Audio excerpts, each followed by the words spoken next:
To make sure, yes, this is just as rotten as I remembered. I made the right decision by staying in San Diego. It was a confidence trip. Here's a 2-ball, 1-strike pitch. High and in. Almost got him, man. That ball. Soloman can be a very tough customer. He is not a pleasant man when you hit him. He'll go after you a little bit. He's not afraid to chase you. Pirates have a couple like that. Pascual Perez is of the same vein. He will go to Duke City, too. Right down the horn. Bonilla taking all the way. 3 balls, 2 strikes. 1 down, no score, top of the first inning.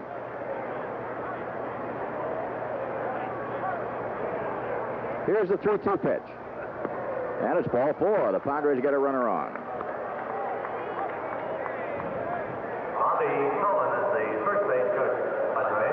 The Padres yesterday never got ahead. They were behind in both ball games. They lost the first one 4-2 and the nightcap 3-2. They'd love to get a little edge here to try to get things rolling. Gene Richards 1 for 8 in the doubleheader yesterday, batting at .267, hitting in that key number 3 spot. Kennedy behind him, then Jones, Bass, Salazar, Lefebvre, and Wise in that order. Outfield shade to the left, infield to the right. Fastball is high and in, ball 1. We talk about the split defense so often, Ted. They send the outfield one way, put the infield the other way, and this is something that's developed new, and I keep talking about it because it hasn't been seen much within the last maybe 2 or 3 years. The charts are what do it. Ground balls go one way, fly balls the other off of certain bats. 2 balls, no strikes. Soloman having trouble falling behind the hitter, Gene Richards.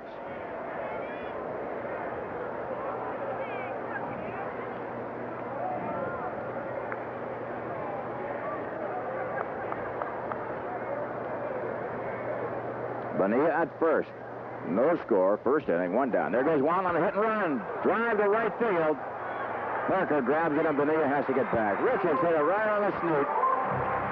Well, Richards didn't get going with the base hit, but that could be a good sign. Soloman is a fastball pitcher, and Richards jacked up on that one pretty good. Number 16, Terry Kennedy. Terry Kennedy is under some pressure in this series. Right behind home plate in the first row is his father. Now, you know that's got to make you a little nervous. In this case, especially nervous since his dad knows a little bit about baseball. Something or other, yes. Terry batting at .300. Good curveball right in there. Kennedy went 2 for 6 in yesterday's doubleheader. This is the kind of a year where nobody is going to get tired. The mid-season was a long layoff. So, in effect, the season started on August the 10th.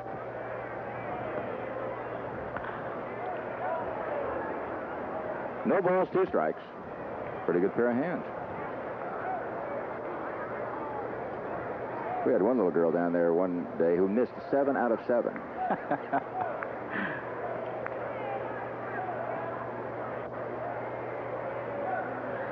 The pressure was on and she choked.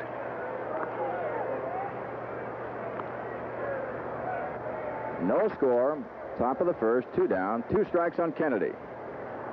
Infield a little to the right side, outfield deep. Terry has a good bat control. He can stay at home plate. Rarely, unless he chases a bad pitch, misses. When he swings at it, he'll get a piece of it.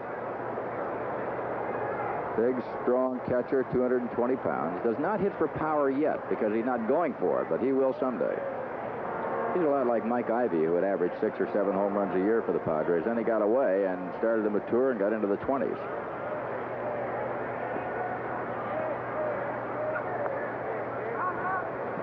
Pena can throw the best of them. Excellent. Watch that young catcher. He's good.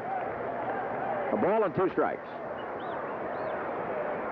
Tony Pena might have been the most sought-after ball player in the minor leagues last year by all clubs. Catchers are a very rare commodity.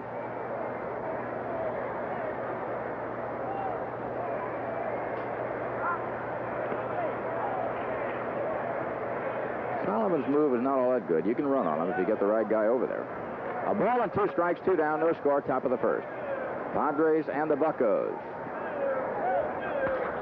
That one's going to drop in, base hit. Kennedy may have broken his bat, but he lofted it into the center field, and the Padres had runners at first and second, 2 down. Kennedy just drops one into center field. That's the way he hits. Good bat control. Yeah, it did sound like Terry broke the bat. And this is something the Padres would love to be able to do. They've not been able to do that.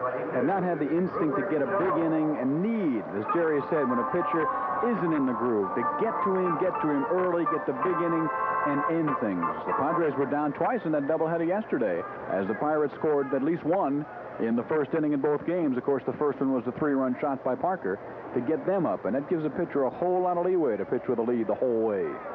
Here's Rupert Jones. Roop takes a strike. Curveball dropped in there. Rupert batting at .247, a couple of homers and 20 RBIs. I think a classic of getting off to a good start is Steve Muir yesterday, who gave up the 3-run homer to Parker and then closed the door just like a bolt coming down. They did nothing for the next 5 innings. But by then, as they say, the horse was out of the barn. At first base, second base, Juan Bonilla. And at first base, Terry Kennedy. 1-1 the count, 2 down. No score. Padres trying to move out in front quickly.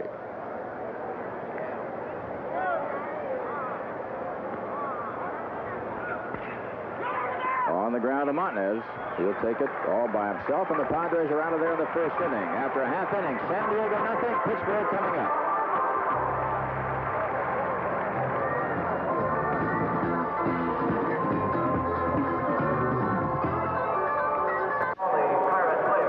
Well, we talked about Terry Kennedy's dad. See the guy in the funny white hat? That's Bertie Tebbetts, former catcher with Detroit and Boston. Right next to him to the right is Bob Kennedy, the former general manager of the Chicago Cubs, and now scouting for the Cubs, and that's Terry's dad. He's right there to tell him what he did wrong. Let's try the defense for Ted Leitner. I know he's all set to go. All righty, Jared. Brandy Bass, number 5 at first base for San Diego. Our pregame guest, Juan Bonilla at second. There's Ozzie, the shortstop. Luis Salazar, third baseman. The Padre outfield, that's Gene Richards in left. Rupert Jones in center field. And the right fielder is Joe LaFay. Gentleman we've been speaking about here with his dad in attendance, Terry Kennedy. And on the mound, the right-hander Rick Wise. Good 6-inning plus stint his last time out at the beginning of this road trip in St. Louis. Has not been able to really produce a whole lot from a record standpoint. But he's been pitching well. You know, Ted, his ERA of 3.32 is about as good as anybody on the staff, with the exception of Chris Welsh and Juan Eichelberger, and yet he's not winning. That 2-5 makes it look like he's having a bad year, but he's not at all. It's true. Rick Wise, 35-year-old right-hander, 168 wins, going after Omar Moreno, who yesterday scored 4 runs, walked 3 times, and on top of that went 3 for 5. He had himself some afternoon in the doubleheader. Average at .272, no homers, 20 RBIs. He is a man who loves to run. Ball one outside.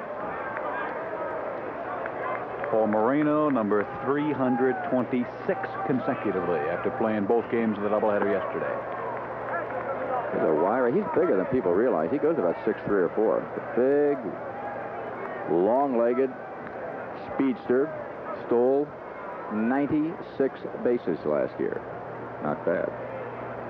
The 2-0 pitch to Omar. Right center field. Rupert, better hurry. Can't get it. It drops. So Moreno now is 4 for 6 in the series. Drops a single in the center. Well, as Jerry told you, he spent most of the doubleheader yesterday on base, scoring 4 times. Good, complete ball play with the speed, can play some center, can hit.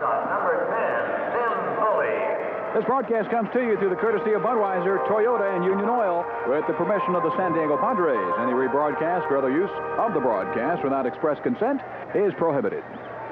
Here's Tim Foley, good hit-and-run man. Yesterday went 1 for 5 in the doubleheader, batting at .257. A great man for Moreno because he'll take a pitch on Moreno. Can't run. Wise will give that high kick, and he can run on him.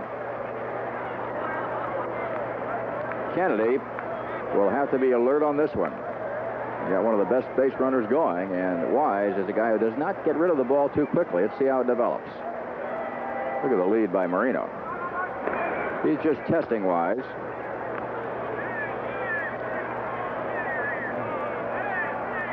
No score. Bucks put their first man on. The same thing happened in the first game yesterday. Moreno doubled in that one. He was on to start both games. There he goes. If we can get a replay of what Foley did to try to upset Kennedy, that was a stroke of pure veteranism. Look what Foley does. Now, as Moreno goes, Foley sticks his bat right in front of Kennedy. Well, you don't see that, but Marino has no trouble at all stealing that base because the ball popped out of Kennedy's glove as Foley just kept his bat out there and moved it back at the last split second. It keeps the catcher back and makes it hard for him to handle it. 25 stolen bases for Marino. He can move. And the bunt is a dandy. Marino now at third base. So a base hit, a stolen base, and a sacrifice. Pittsburgh with a runner at third and one away, and the big guy coming on. And I got to get this one in right now, Ted, because it's very interesting. Dave Parker was blasting the team position because the team position said a hip pointer is when you're not hitting and you point to your hip, accusing Parker of maybe dogging it. And Parker says a jackass is a team doctor that tries to tell jokes. Now, that has to be a happy crew down there. Oh, no kidding. I mean, that's quoted, folks. I had to make that up. There it is, right there in the paper. Yep. Pittsburgh Post-Gazette. You notice that little white thing on Dave's ear? That's a diamond earring. Outside for a ball. See that right there? Yep. I've never mentioned it when I talked to him. When you look up, that has a tendency to make one humble. He's a super guy, and he can play, believe me. He's had a lot of injuries. He's played hurt a lot of the time. The 1-0 pitch. Left field, that should do it. With Marino's speed, he'll coast in from third. Parker gets the sacrifice fly. Pittsburgh moves ahead 1-0 in the first inning.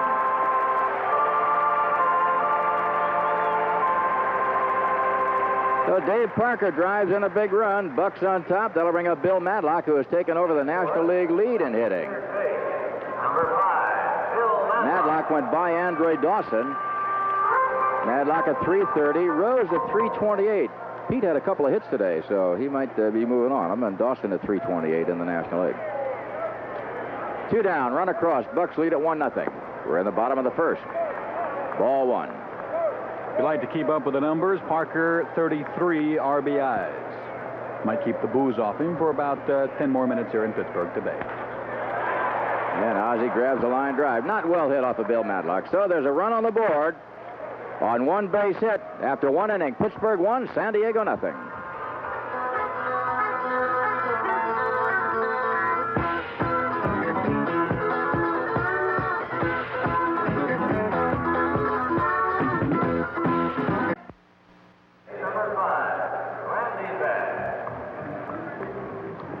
Here's Randy Bass coming on for the San Diego Padres, batting in that key number 6 spot. He'll be followed by Luis Salazar and Joe LaFay. On the mound, Ed Soloman. Soloman, a big guy. That's one of the best balls that Bass has turned on in some time. He got out in front of a fastball off Ed Soloman, who's 6'3", 200-pounder, and ripped it down that right field line. Ball girl played the carom terribly. Well, that's 1 for 2. We'll keep track. The 1-strike pitch to Randy. Curveball. Solomon's breaking ball has been very good. Bass is batting at 223 with 4 homers and 18 RBIs, and Solomon's breaking ball appears to be a better pitch tonight thus far than his fastball. Richards turned on the fastball and ripped it into right field into Parker's waiting glove. 1 ball, 2 strikes. Don't forget, Padres, after going to Chicago, get back on Thursday the 27th. It'll be family bargain night. All reserve seats cut in half. General admission only $1. Count rolls at a ball and 2 strikes. And then on Saturday the 29th, after taking Friday off, it'll be Dow T-shirt night. It'll be a twilight doubleheader against the St. Louis Cardinals. Cardinals in town Thursday, Saturday, and Sunday. Join us at the big ballpark when the Padres come home. Count rolls at a ball and 2 strikes. Outfield dead straight away to Bass, deep. Infield plays him almost like an exaggerated pull, especially the shortstop Foley is almost behind second, way over there. Deep at second, Garner, Montanez off the line at first base. They bunch him in the middle in most cases. And Randy driving over the head of Parker. There's the AstroTurf for you. Oh, man. Bass is going to end up with 3. Dave Parker got too close to the ball, and you saw what happened. And that's the danger of the synthetic field. Let's make Dave feel at home. Boo. They were on his case, have been all year, in fact, from last year. Now watch the play here. Knows it's going to be a hit, but came in too close, as Jerry said. Needless to say, on grass, that's a base hit, single, and that's all. But there is Randy on his way to third. It's gotten to the point where Parker, there is trade talk, and it might be for the betterment in terms of how he's accepted here if he did play someplace else. He's a great talent, but they do not like him right now. Luis Salazar had a big doubleheader yesterday. Went 5 for 8, hitting at .298. Has a home run and 18 RBIs, and that one was ball one. But when you talk about Dave Parker, don't mention trade to Chuck Tanner, the Pittsburgh manager. He gets very nervous. Yeah, that's the kind of trade that the fans would make a lot faster than Chuck would. On the ground and in the hole. No chance for Foley to do anything. And the Padres, just like that, 2 batters, a run across, a runner at first base, and the number 8 hitter, Joe LeFay, stepping in. Padres tie it up. Luis has had a great time here so far in 2 days against his former club, which wrote him off, and it must be greatly satisfying to see. As you see Foley go in the hole, make the backhand stop it, had no chance at all to get Salazar, no chance at all to get Randy Bass. But Salazar 5 for 8 yesterday, and now starts out here, infield single, RBI. We are tied. 1-1 ball game, second inning. Here's Joe LeFay. He'll be followed by Rick Wise. LeFay has had his troubles, batting only at .229, 1 for 7.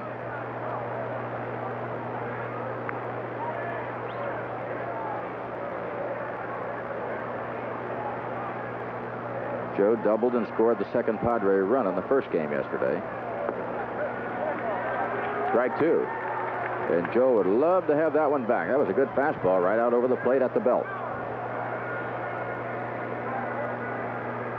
Joe leads the Padres in home runs with 6, has 17 RBIs. Well hit. And they're going after Soloman. Salazar's going to try third. He'll make it easy, and the Padres, still with nobody out, have runners at the corners. Salazar scoots over to third. LeFay rips one to center field, and Soloman having a battle himself. Well, he put the Padres down. He had a little bit of trouble with a walk and a base hit in the first. Here is LeFay, which is the third hit of this inning. So Soloman has gotten exactly no one out. And, of course, the misplay by Parker in right field looms extremely large, adding to the fact that Soloman is struggling. You saw Montañez holding on LeFay. Wise will be the batter. Rick Wise with runners at first and third. Nobody out. Padres with a chance to have a big inning.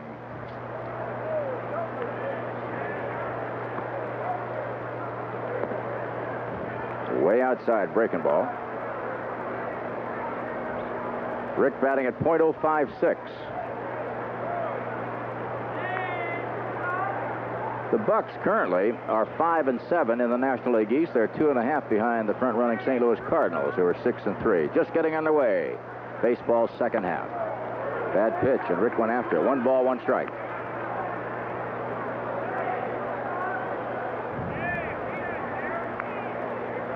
One tie, second inning. Padres got a triple from Bass, a single from Salazar to drive Bass across, a single by LeFay to put Salazar at third. 1-1 pitch. 2 balls, 1 strike.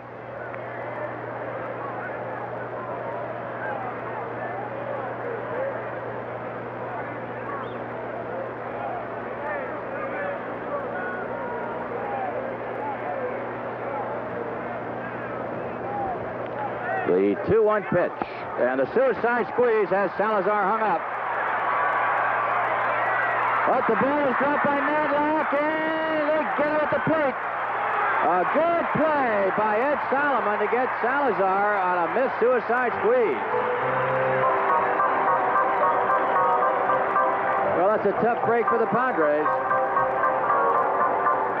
All you got to do is make contact, and the run is home. He just flat out missed the ball, so Louis is obviously dead coming down. Although, if the ball rolled a little bit further away from Matlock right there, went off his knee, and Matlock made a heck of a recovery and an underhand throw to Soloman to get it.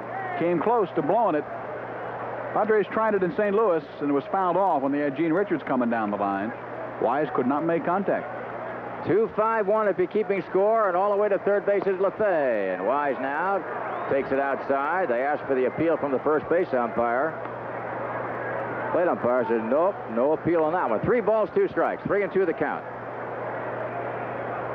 Well, that's frustrating. I know what happens when they bunt the ball right through, and that guy's standing staring at the catcher. Frozen at third base is LeFay, and out at first base is Wise. So the play goes 6-3. And Budweiser introduces the new 12-pack, a half case of ice-cold Budweiser in non-returnable bottles. Now more than ever, this Bud's for you. Shortstop, Ozzie Smith. Runner at third base, Joe LeFay. Ozzie will try to get him across. It's a 1-1 ball game. Top of the second inning.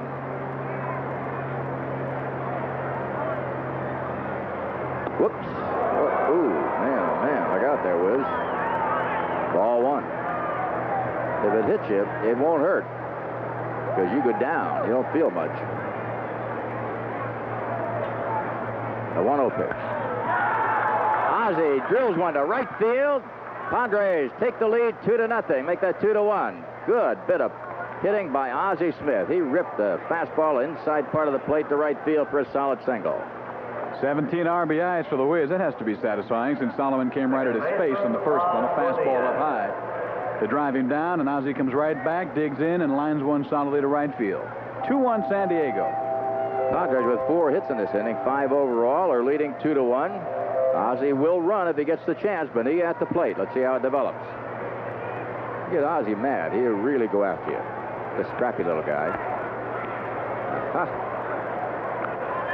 There's where the number 2 hitter does get an advantage now and then with a man that can run. He'll get a lot of pitch outs. And that's his advantage because Bonilla now is ahead of the pitcher. 1 ball, no strikes. See if they do it again. 2 balls, no strikes. 2-0 the count. Triple by Bass, singles by Salazar and LeFay. The missed suicide squeeze blew one, but then Ozzie ripped a single to right field. Padres lead it 2-1.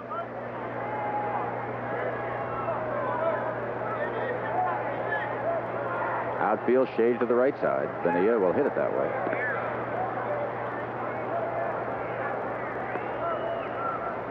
Pena, the young catcher, keep your eye on him. He has an excellent arm and very quick reactions.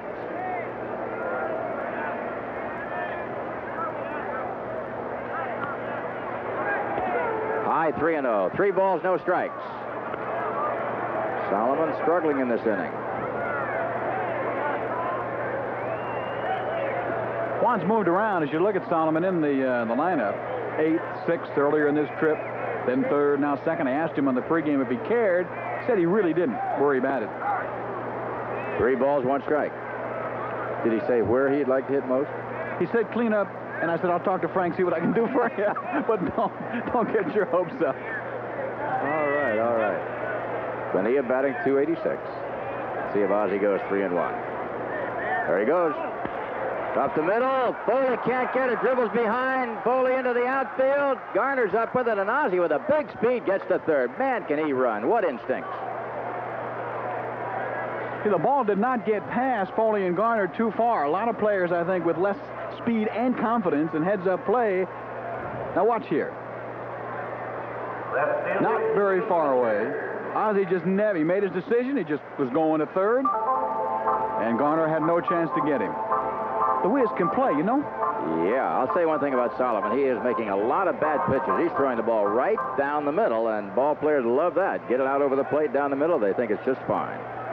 Here's Gene Richards, who lined out to right field in the first inning. Padres trying to have a big one. Curveball in there for a strike. That's the most effective pitch that Soloman has had since he's been out there. Perez is running down to possibly pick up some pitching for Soloman, who is floundering out there at the moment. 1 strike pitch. Tried the breaking ball and missed this time. 1 ball, 1 strike. Ozzie at third base. At first base, Bonilla. Richards hitting third. Padres lead it 2-1. We're in the top of the second inning. Three River Stadium, Pittsburgh, Pennsylvania. Fouled off. I haven't gotten around to explaining that this year. Three Rivers? The Allegheny and the Monongahela meet to form the Ohio. Nicely done. I thought so. I have to do that once a trip into Pittsburgh. Right out behind right field. If you can look over right field, you can find it. 1 ball, 2 strikes. Ooh, Richards has hit 2 on the button. There's nothing to show for it. The Padres pick up 2 runs.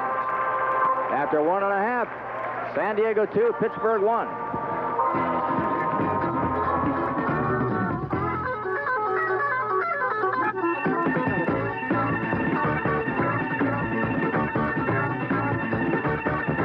The game is brought to you by Food Basket from Bob Chang, C-H-A-N-G, of 733 Santa Olivia in Solana Beach. He wants to know who threw the pitch when Hank Aaron hit his 715th home run, and what team did he play for? We're going to have that answer for you, I think, about the 6th inning. Who threw the pitch when Hank Aaron hit home run number 715 to surpass Babe Ruth's all-time record? If we look at Frank Howard, who can hit him like Hank Aaron, too. He had a few for distance.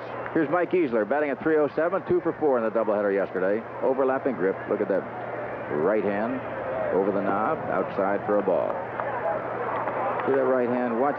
Some guys like to get the feel of that thing right in the palm of their hand. Look at that. Got to be strong to carry it back that way. Here's the 1-0 pitch. 1 ball, 1 strike. Easler, the 307, has 7 home runs and 32 RBIs attached to it. Rick Wise sitting on top of a 2-1 lead. We're in the bottom of the 2nd inning. It'll be Easler, Pena, and Montanez coming up, the first 3 hitters. Mike struggled long and hard to get to the big leagues and finally made it the last 2 years. He has done very well. Good curveball. Swung over the top of that. That was a good slider by Rick Wise. He's got a good one.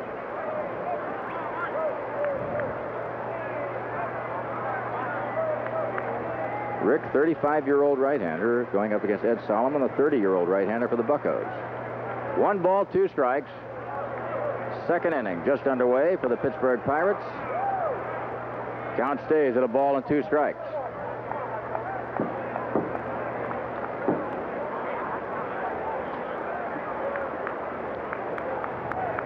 Easler got his wish, got home to Cleveland at the All-Star game. In fact, he got home earlier than that. He didn't expect to be taking any vacations back home during July, but as it turned out, he was able to do that, much to the chagrin of Mike, the Pirates, and most of the baseball fans in America. But he got to go back, which was his goal, and he was hitting and playing well. If they had probably continued balloting and playing and so forth, without the strike, he probably would have been voted to the team. Probably, well, I wouldn't say voted to it, but certainly added to it without any qualms. 2 balls, 2 strikes, Easler. Trying to get something going for Pittsburgh. Pop foul. Well, we'd like to say hi to John Candelaria, who's out in San Diego, I'm sure, watching this ball game. He's had some arm problems, and your old buddy, Wilbur Stargell, said, "Hi, Candy," from him and all of the Pittsburgh Pirates. Get well soon. They need you. They're going for a battle, for a race. They need you in it. Most definitely. Torn bicep muscle, which for a pitcher is an occupational detriment and hazard, and they must have him on that staff. Not that deep, as Joe LaFay will handle it.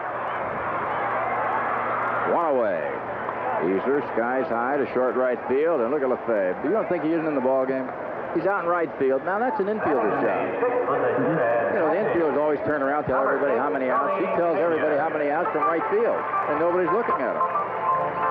Except me. Tony Pena batting at 327. 2 for 7 in the doubleheader yesterday. He hasn't been up that much. 2 home runs, 11 RBIs. They have brought this young man along slowly, and he has taken over as number 1 behind the plate. Excellent defensive catcher, and is hitting as well.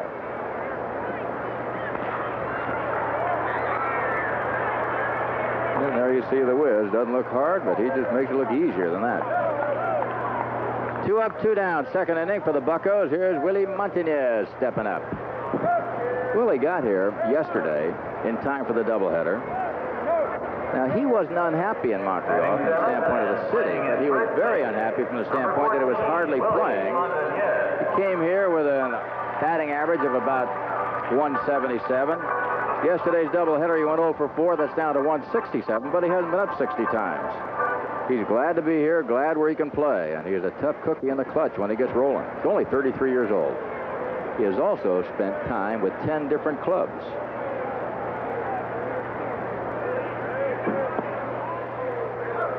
Ball 1. Likes the ball out and away. He can hit the ball to left field with anybody. Did you get along well with him last year? Yeah, I had no trouble at all. Came out to play. Good hit and run man. Best bat control of anybody on the club. And that ball is foul. 1 ball, 1 strike. What you can do with Montanez is, if you don't want to bunt, you can start the runner, and he will hit that ball. If it's over his head on the ground, he will get a hold of it. Excellent bat control. You can play a game with him. He doesn't scare easy either. Good when you need the run. Good clutch hitter.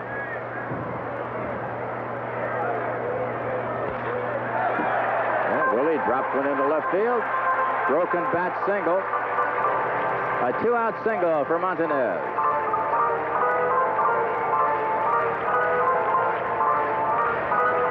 It is amazing that the man can play some first. He can hit, as Jerry said, and do all the things just enumerated. But he has moved around incredibly. There's the bat in half. He got the little part in his hand. But he has modeled uniforms. I mean, Phillies, Pittsburgh, Atlanta, San Francisco, Montreal. It goes on and on and on. And San Diego, obviously. Here's Phil Garner batting in the key number 8 spot, hitting at 245, 1 for 6 in a doubleheader. That was a bunt for a base hit his last time up. And that helped Pittsburgh get the 3rd run. It finally won the ball game. It came in the 7th inning. 1 ball to count to Garner. Started with Oakland. Now with Pittsburgh, an excellent second baseman. Base hit.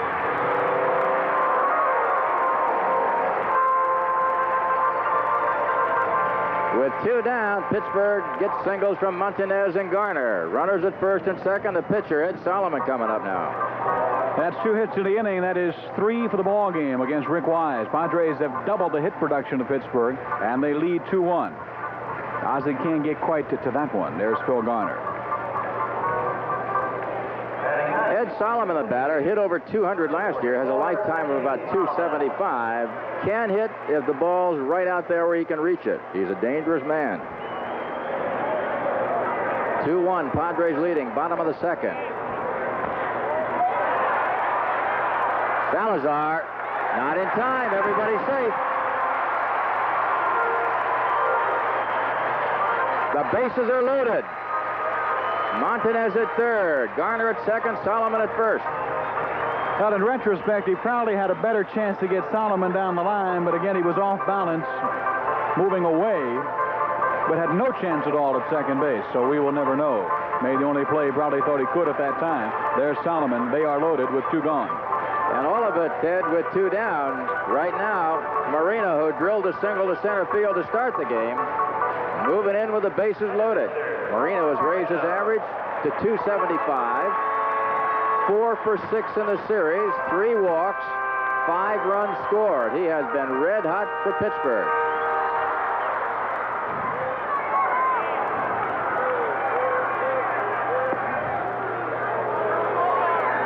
Danny Boone up, throwing in the Padre bullpen down the right field line. Montanez at 3rd, Garner at 2nd, Soloman at 1st. He can run. 1 strike to count on Marino. It's a big out for Rick Wise. Good slider. Got it in a very good spot. Inside, just above the knees. That's a tough place to handle a breaking ball coming in on you. There's Danny Boone. 5 feet 8, 131 pounds at last count. Little guy. I'll tell you, he has what we call intestinal fortitude, guts, if you want to use that word. He's not afraid. He goes out there. He'll throw the ball over the plate.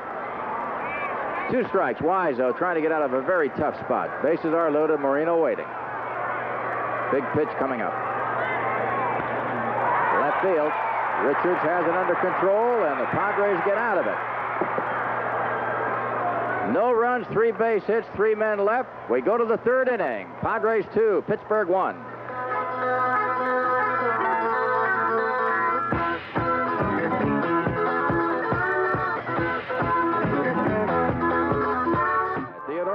Jerry, Terry Kennedy, Rupert Jones, Randy Bass here for the Padres, who lead 1-0 as we go top of the 3rd. 2-1, San Diego. Eddie Soloman starting come all the way to this point. Rick Wise, same way for San Diego. Inside a ball. Neither has been particularly sharp. A lot of balls bouncing around and base hits. Not that much run production, but plenty hits. 10 in 2 innings. 2 balls, no strikes to Terry. 6 hits for the Padres, 4 for Pittsburgh. And they're 3-0. He hadn't been close one time. Soloman's popping the glove, Ted, but nothing's happening. The Padres are really popping the baseball. They're going after it, getting out in front of his fastball and tearing into it. It sounds good from here, but there's not really enough velocity to make it work. Yesterday's doubleheader, 4-2, 3-2. Pirates win 2. They were playing very well as a team coming on when the strike began. See if they can recapture it. 3-0 fastball missing badly. So the leadoff walk to Terry Kennedy. Had him a single in the first. Gets on aboard here for Rupert Jones. Padre Baseball brought to you by your local Toyota dealer, where now's the time to cook up a deal. Rupert 0 for 6 yesterday.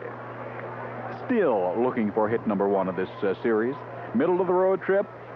We'll be on the air with you tomorrow morning. Final game of this series, then the Padres on to Chicago. No television there.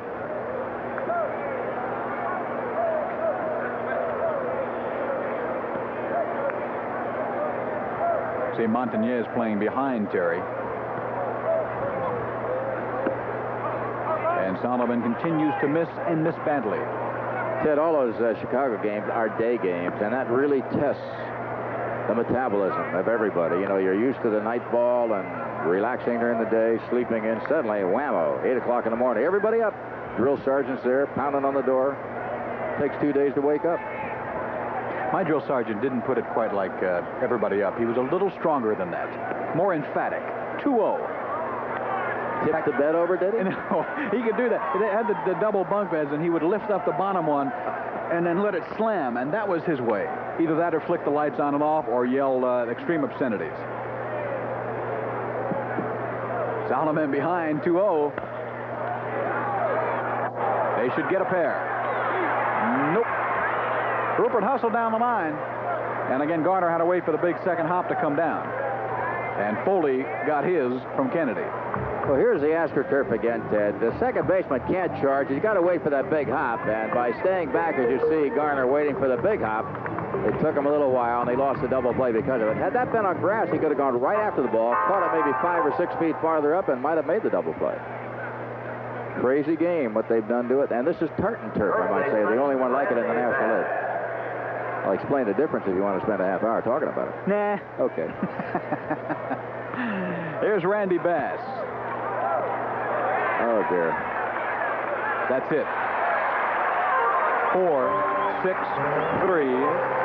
And the first real quick, easy inning for the right-handed starter, Eddie Soloman, for the Pirates. Nothing across, and nobody left for San Diego on the top of the third here at Three River Stadium, Pittsburgh, Pennsylvania. Your punch. That's Jerry. I'm Ted. There's Dave over there. Or we take half the press box for this between radio and TV. 2-1 San Diego. A lot of hitting if that's what you like so far.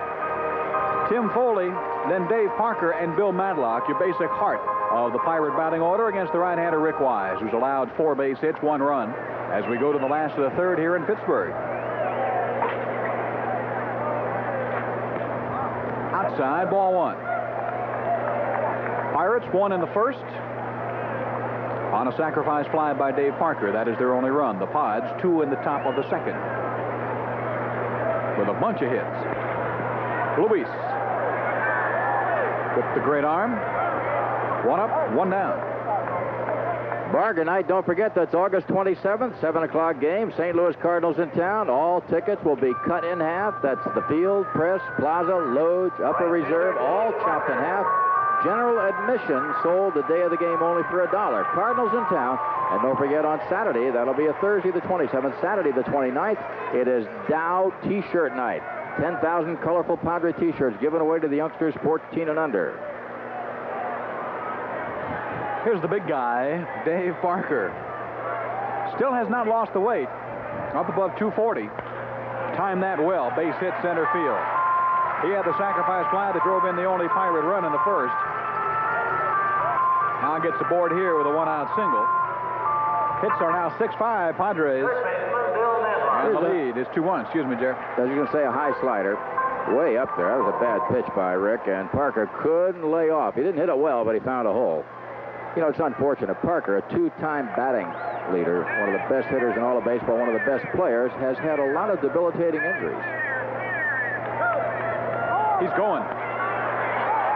Should drop. Parker held up to see if it would drop. And he will be at third. Madlock is at second.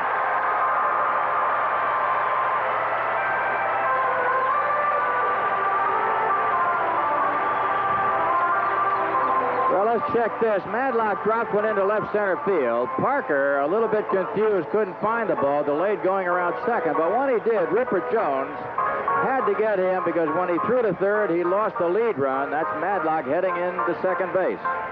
When he missed Parker, he lost the play. And he missed Parker by a wide margin, as you can see. There goes Madlock into second base. A base hit now will put the Bucks ahead. And the batter is from the left side, Mike Easler, as you look at the runners at second and third. Got the first man, Foley, and now singles by Parker, hit and run single by Madlock. The hits are even at 6 apiece in 2.5 innings plus. Ted, to show that neither pitcher has really been overwhelming, there has not been a strikeout in the ball game. So they are not buzzing that baseball tonight. Easler flying to right field to Joel DeFay. His other trip in the second, that's out of play. Yankees finally won a ball game. Steinbrenner will be ecstatic. 5-0 New York over Kansas City. New Yankee Russell, the winner, split off the loser. Frazier got the save. I think Steinbrenner tried to activate himself, didn't he, for that game? Play right field? He's already activated constantly. At least his mouth is. They had a big flap in New York over Willie Randolph's absence from a special practice that George had in their called for in their day off.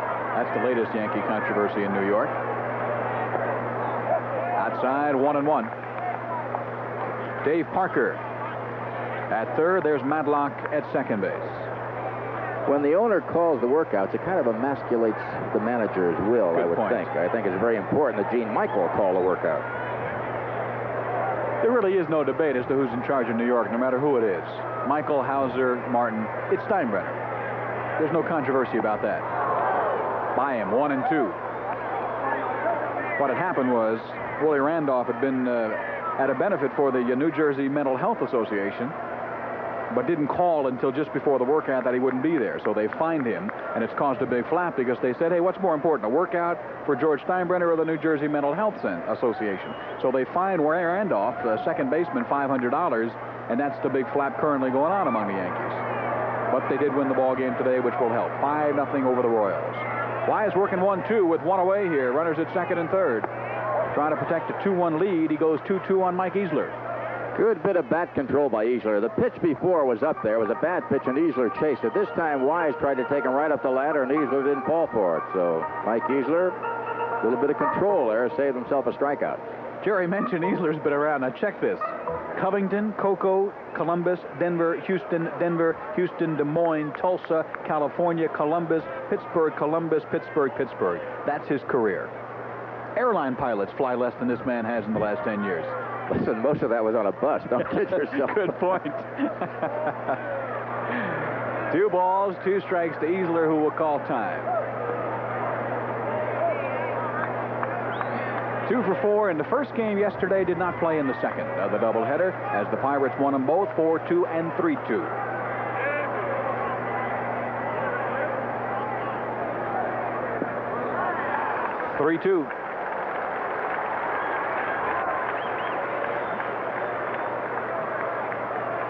Tony Pena, the catcher, is on deck.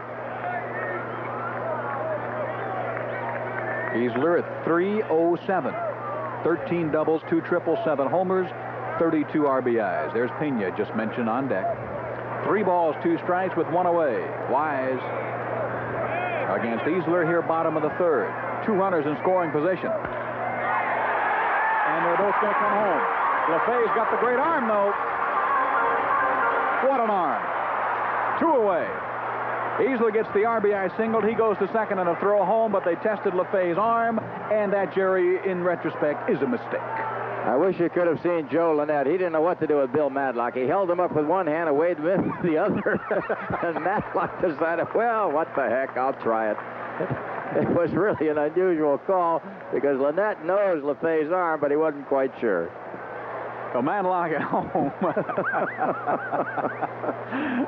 His ass like Milton Berle when he used to say, no more applause, and he'd be waving for more at the same time. Please don't stop. Please don't stop. There's Parker scoring, and the arm by LeFay out by 9 yards. Oh, boy. That was close. Tony Pena with 2 away. The run in. We're tied at 2-2. Missed the ball. Easler down to second base, as we said, on the throw home. Madlock is out 9-2. Pena grounded to Ozzie his other trip against Rick Wise in the second. 2-2 tie, bottom of the third. Pittsburgh with 2 away now. The runner at second base. They could get the go-ahead in here, and they will. Easler scores. It is 3-2. The Pirates lead for the second time in the ballgame.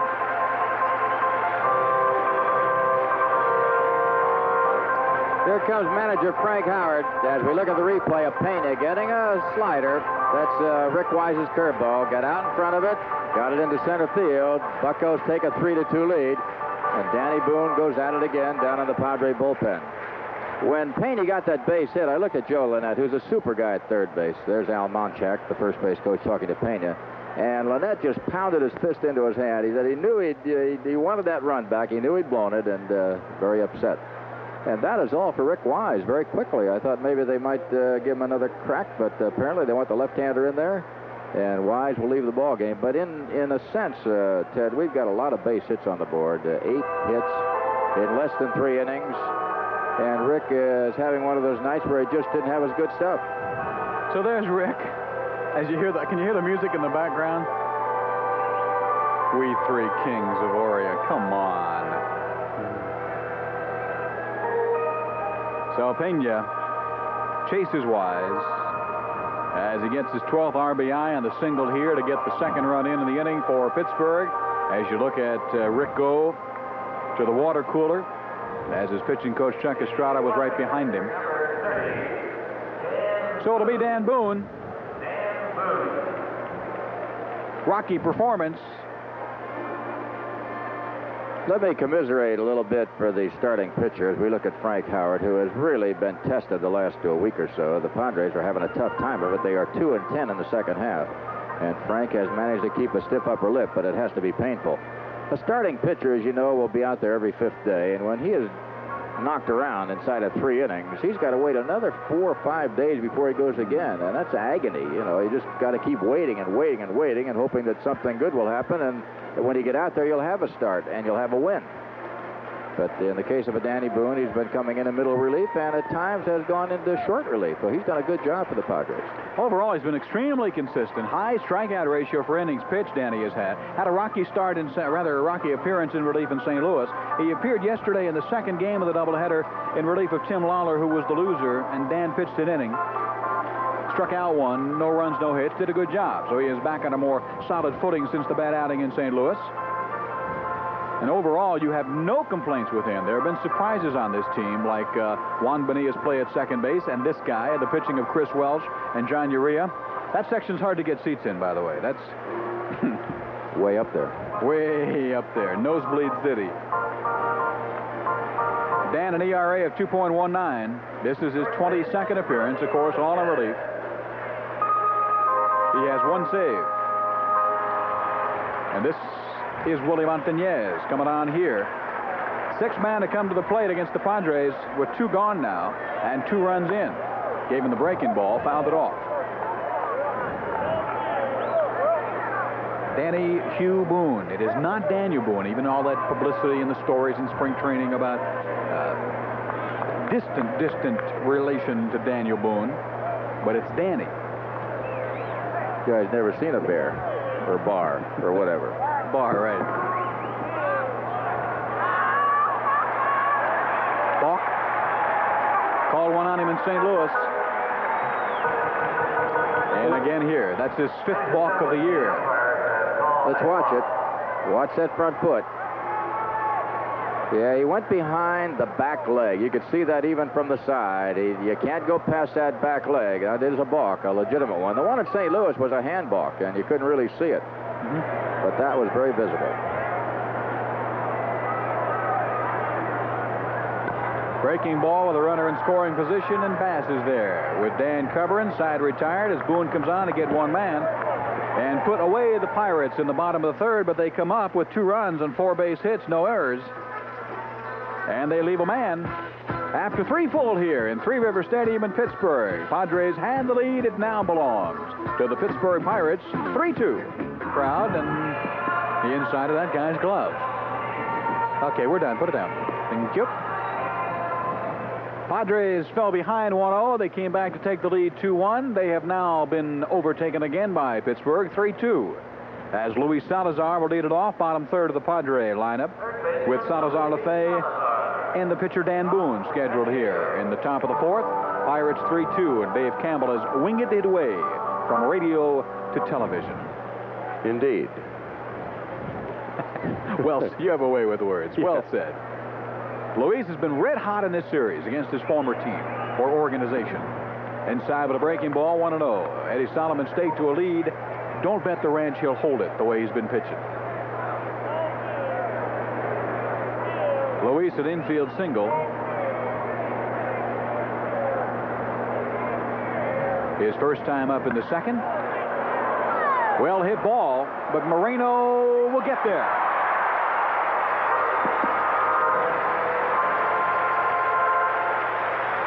One away. Article in today's paper by quoting Chuck Tanner says Omar Moreno is the best defensive center fielder in the National League. I think Gary Maddox and Andre Dawson fans would argue, but he sure builds a case for himself on this one. He gets a great jump.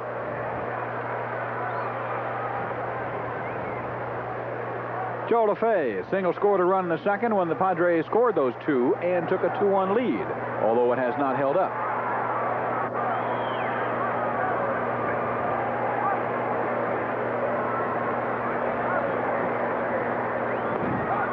Strike to him. Salazar, we saw him last year. When he gets in a good groove, he can get as hot as anybody in baseball. He's keeping his head very still right now, and he is really swinging a great bat. Laid off 1-1. Mentioned there was a sportscaster on TV in St. Louis who had narrated some highlights of the Cardinal Padre game and mentioned Joe Lefebvre during Joe's triple. There's Luis with Juan Bonilla to his right and Ozzie. Now I can see Lefebvre. Where'd he get Lefebvre? Well hit ball if it stays fair, but it will not. I don't want to mention any names. Who's Jay Randolph? Veteran NBC announcer. Speaking of words, do you understand all the dialect in this part of the country? I mean, I'm not saying they're wrong, but do you understand it? I do, only because it's very similar to Philadelphia. I see. Okay. In terms of saying things like attitude and going to Baltimore and G-Jet. J-E-E-T-J-E-T. G-Jet. Means have you eaten yet? Right. G-Jet. 2-2 should reach the seats. Found a book downtown today. It's called A Guide to Conventioneers, How to Speak Pittsburghese. And it does have some rather classic lines. Yeah, they're very similar to Philadelphia. Yeah, I saw the Eagles in here. Eagles. I-G-L-L-S.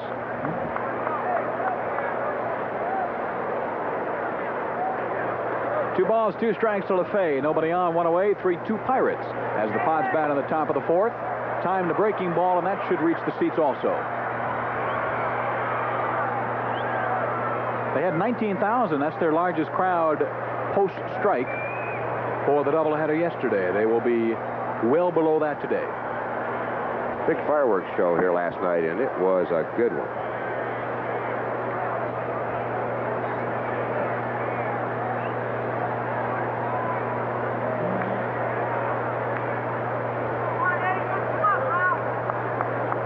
Of course, club leader, had a home run in St. Louis. Half a dozen to lead the Padre roster in that department. Deceptive power, but he definitely has it. Foul again. Holds at 2-2. Dan Boone scheduled next. There's Dan. He is close to the on-deck circle. The ball girl is like 2 for 3. I mean, come on here. Too hot to handle. Parker just rolled her back the ball, and she missed it again. And I mean, it was rolling slowly. Fastball's outside. He goes full on Joe LaFay. Soloman has struggled. I think it's about a 1 in 100 shot that he will maintain a 3-2 lead unless they get him some more. I doubt that he'll be around come the 9th. Got him.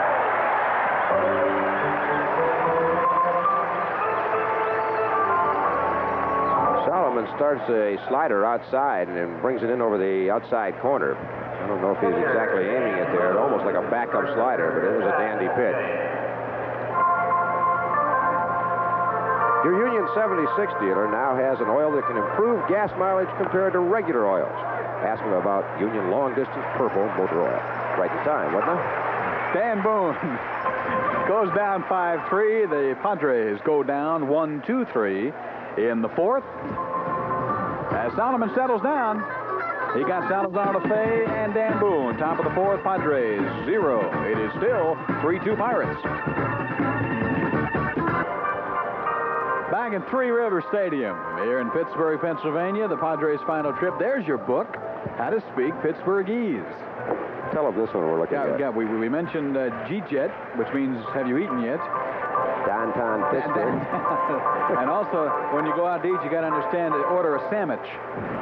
And they say a sandwich is 2 pieces of bread with meat or peanut butter, as in Mom's peanut butter and jelly sandwiches sure are good. It's a good thing we're perfect in San Diego, I'll tell you that. These people can't talk. Bottom of the 4th, 3-2 Pirates. Here is Phil Garner in the 8th spot to lead it off. Breaking ball from Dan Boone. Strike call. Garner, Soloman, Moreno, 8-9 leadoff men here in the bottom of the 4th. Been a lot of offense. 8-6 Pirates out hitting the Padres. And 3-2 leading them on the board. Dan Boone, his 2nd consecutive appearance in as many days and as many games. Pitched inning in the 2nd game of the doubleheader yesterday. Tying the breaking ball down the line. Could be extra bases. Richards knocked it down. Garner will have 2.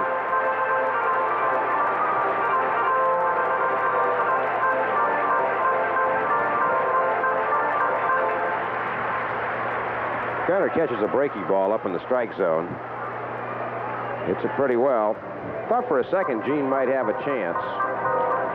He gets close, but no diving on the carpet. First extra base hit for the Pirates. They're 9th overall. Too many in the bottom of the 4th. We have T-shirt day coming up a week from tonight, August 29th. 5 o'clock doubleheader. 10,000 free Padre T-shirts to kids 14 and under. The Cardinals in town a week from tonight. What foul by Soloman. Got an infield single in the 2nd.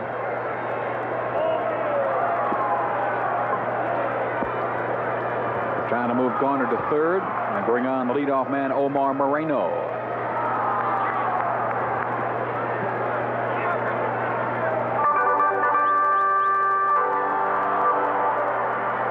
Crowd is semi-night-night. Not making a whole lot of noise. A little bit tough to bunt that one. Ball and a strike. Garner back to 2nd. They had to bunt that one off his femur.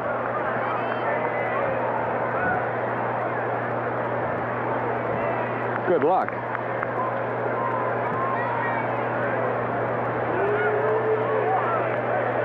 Panershka could have bunted that, but nobody else. They try to pick off at 2nd. Garner back in plenty of time.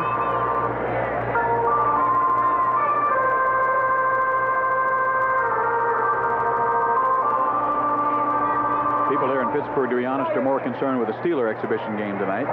See what they can show against the Dallas Cowboys. 1-1. Good bunt. Only play to first. Soloman with the sacrifice to move Phil Garner down to 3rd base to bring on the leadoff man, Omar Moreno. Well, Soloman credit here. He lays down a dandy, and Boone gets off the mound. Frank Howard's going to come out and have a little chat. Nobody warming up in the Padre bullpen, so I believe this is more or less a strategy talk.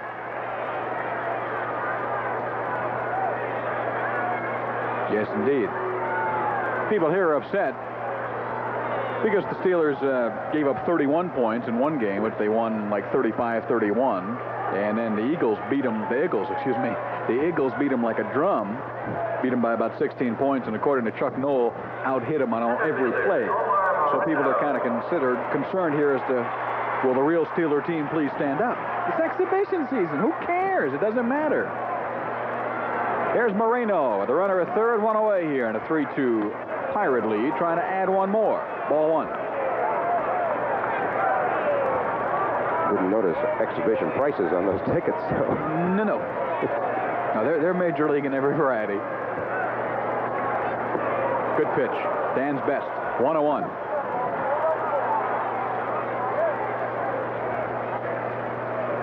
He is not a power pitcher, but he is a smart one. And as Jerry mentioned before, he is about 60% heart, 30% intestines, as in fortitude. Without power, he has struck out 29 in 37 innings. Not here, though. Run-producing single by Moreno. It is 4-2 Pirates.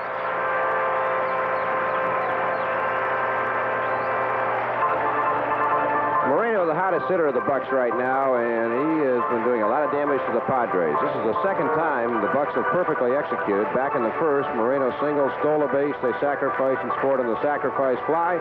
This time, a double, a sacrifice, and a run-scoring single. And those two runs are the difference in the ballgame. Moreno's 21st RBI of the season to bring on Tim Foley. 2-run lead now for Eddie Soloman if he can hold it. Foley a sacrifice in the first. Grounded out to Salazar in third. Ball one to him.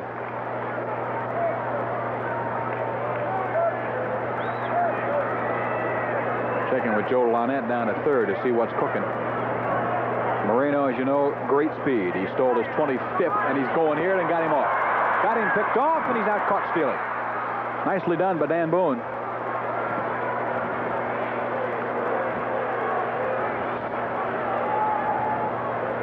Moreno guessing all the way. As soon as Boone kicked, he probably figured Boone might be a little leery after having a balk called on him last inning, but Omar was guessing, and he's a pigeon.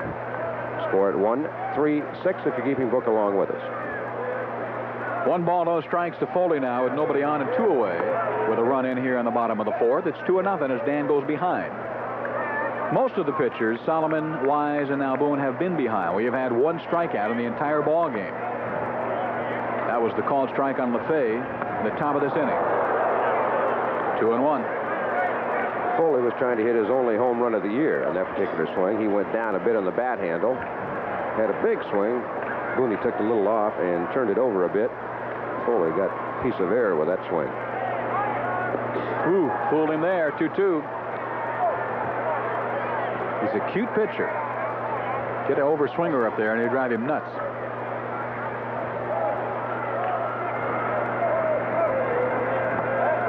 Laid off, 3-2. Dave Parker on deck with nobody on and 2 gone here. A run in, an insurance run for Soloman and the Pirates as they lead 4-2 in the third game of a 4-game series. And we will televise tomorrow morning, Pacific time. Juan Bonilla. Pirates are gone, bottom of the fourth. They do get a run on a double and a single. A couple of base hits, no errors, nobody left. After 4 full in Pittsburgh, Pennsylvania. Time to get a sandwich. 4-2 Pirates. And Oz gets himself a single and finally gets one of those bunts to stay fair for him. As Dave has mentioned many times, this is the best bunter the Padres have. Pena tried for the bare hand, the only chance he had, and did not come up with it. I want to remind you, junior Padre dates, for those of you who do belong, continue on as the Padres come home after this road trip, which will be the 27th, and then every Saturday and Sunday for the rest of the season, including that weekend series, the 29th, etc., with the Cardinals. Junior Padre dates to see your Padres when they get back home. Bonilla is going to try it also. Pena this time grabs. That was not a sacrifice. Juan was trying to beat it out. Official scorer may give him a sacrifice. We'll wait and see. That'll work for Ozzie. This time Pena comes out. Bare hand play. And Bonilla gone. 2-3. The guideline for the official score is that in the official scorer's opinion, the man is bunting for a base hit. The batter is not to be credited with a sacrifice if he's thrown out. Most official scorers ignore that rule and give the guy a sacrifice. We didn't hear the intercom. We'll say no based on the rule, but it probably will be. Here's Gene Richards. 0 for 2 tonight. Scalded one the last time up, but Montañez grabbed it. That blunted a Padre rally as they were trying to get another run on the board back in the second inning.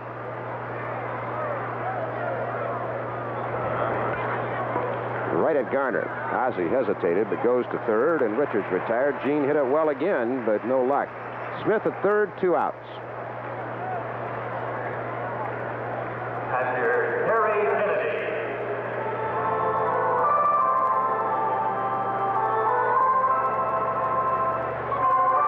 We'll check with Terry after this ball game to see if he is nervous or very aware of his dad's presence, since his dad is not only his dad, the gentleman just on the other side of the man with the hat. That's Bob Kennedy. But he knows baseball, and that puts more pressure on him. Dave Parker will corral this one, and Soloman gets out of it. No runs a hit. Ozzie left the board, and we go to the bottom of the fifth, 4-2 Bucks.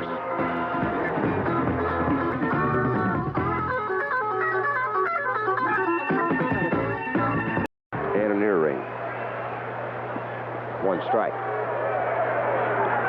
See, this is a great matchup because Dave is such a big swinger and a big person, and Boone will give him that stuff, change up, come inside, outside. Should be a great matchup. Parker's forearms look bigger than Boone's waist. They are. It's like to have your head squeezed in a vice grip. Get some distance to it. Richards. Let's get there. Parker is going to try for 3 and make it in.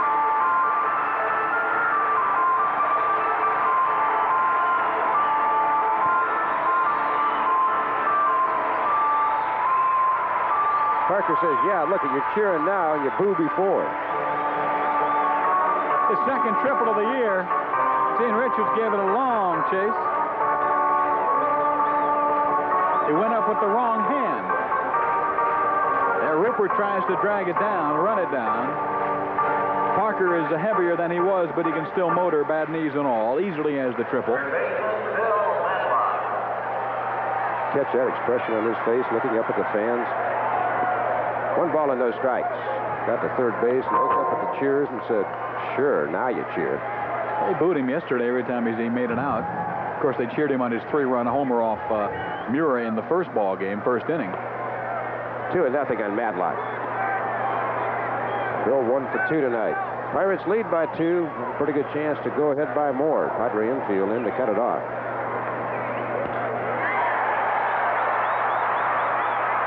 Richards gets there, but the Pirates will have their second sacrifice fly of the night, and they lead 5-2. Bill Madlock knocks in his 27th. Remind you, when the Padres come home on the 27th, as mentioned before, for Junior Padre, it'll also be Senior Padre, senior citizen dates, every Sunday afternoon, plus the Thursday game. The business person special remaining on September 3rd. So the Senior Padres have a chance every Sunday through the remainder of the season, beginning with the next homestand and the Thursday afternoon game on September 3rd, which, of course, also falls within the next homestand. That'll be against this ball club, Pittsburgh Pirates, 1 o'clock Thursday afternoon the 3rd. A strike on Eastler. Well, if the Pirates continue in this one, I can just about imagine what Chuck Tanner's quotes are going to be tomorrow. We're starting to execute. And indeed they are. 2 strikes on Eastler. But get them on, get them over, and get them in.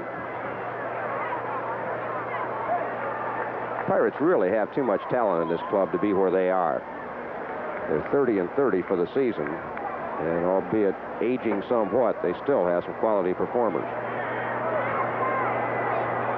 1-2, Mike Eastler.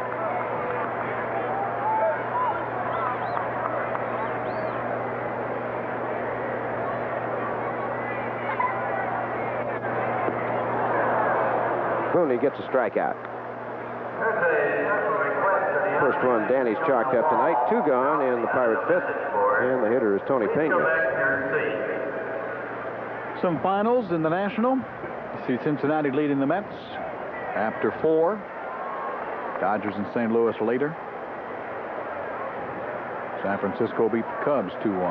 Giants not playing too bad here in the second half. Jack Clark's finally getting on track. Hit another home run today. Pena first pitch swinging, and who's got it? Mr. Bonilla says he'll handle the chore. He does. The Bucks get a run on a hit. We're through 5 in Three Rivers. 5-2 Pittsburgh.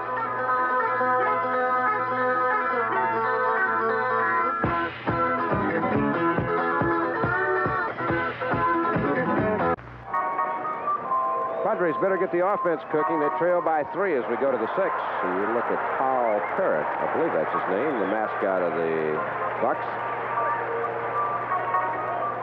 Eddie Soloman has allowed only a bunt single to Ozzie Smith in the last 3 innings, and like Ted, I didn't really expect Mr. Soloman to be around this long. He had a rocky second inning when the Padres touched him up for 5 hits.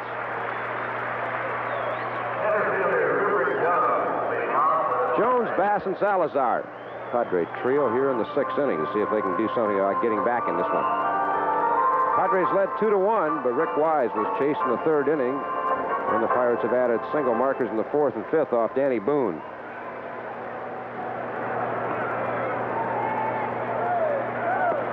One strike on Rupert Jones.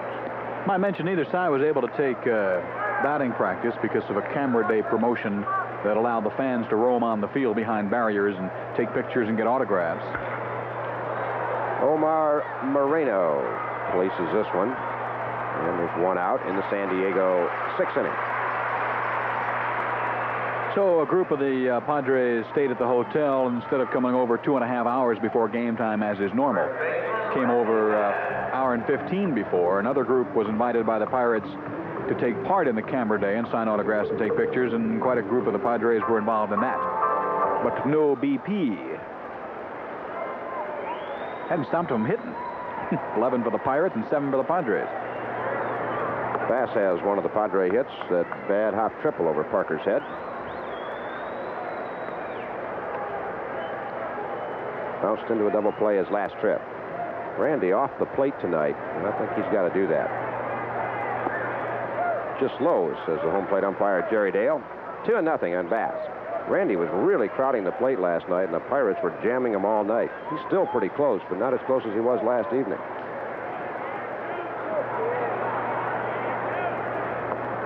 Three balls and no strikes. Padres' hottest hitter in the on-deck circle, Luis Salazar.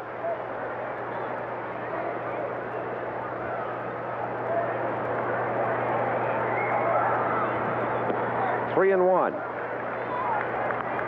Solomon's walked a man, allowed 7 base hits.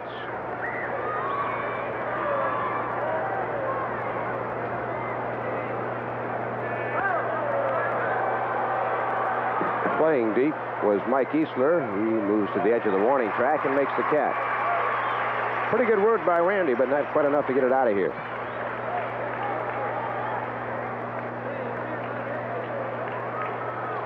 We'll be back with you tomorrow, 10:30.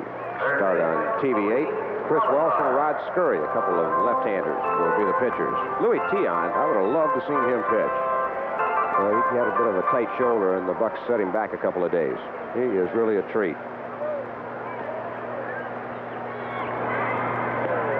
One ball on Salazar. I mentioned the pregame show tomorrow morning at 10:15 Pacific time. And I mentioned Montreal beat Atlanta 5-4. Bonson was the winner. Reardon got a save. 1-1 on Luis. Got any early line favorites for your pregame guest tomorrow? Not really. Hadn't given it consideration yet. Takes a lot of, hours of thought, meetings, votes. 1 and 2. I know who has the final say, though. Uncle Teddy. You got it. Sure. It's your show, isn't it? Well, yeah.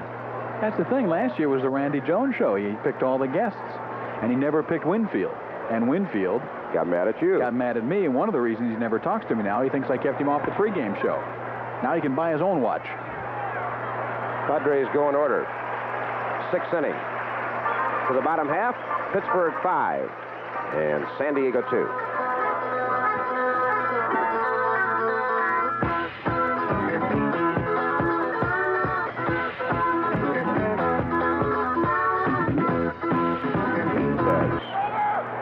One to Bass. Boone will have to cover, and the Padres hook up and execute that fundamental play. Well, one gone. Time for the answer to the question of the game, and it's brought to you by Food Basket. Today's question: who pitched Hank Aaron's 715th home run, and what team did he play for? Al Downing of the Dodgers, 1974. Seems like only yesterday. I remember I saw it on TV delayed 3 hours by the local TV station. It wasn't TV8. Salazar, does he have room? Nope. Well, will they accuse the parrot of interference? You big dummy, get out of here.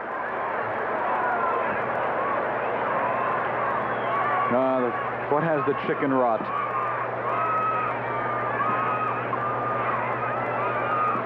Did you see the article in one of the newspapers about the chicken? And we've been quoting like 250,000 bananas. They got him at half with projections for $1 million next year based on advanced bookings. LaFay. Nice thing about it is he doesn't even have to go to New York to get that kind of money. That's right. Sorry, I couldn't resist. Okay. Chicken would not last long on the streets of New York. Unplucked chicken. 2 out, 6 innings. Soloman sacrificed and beaten out an infield hit.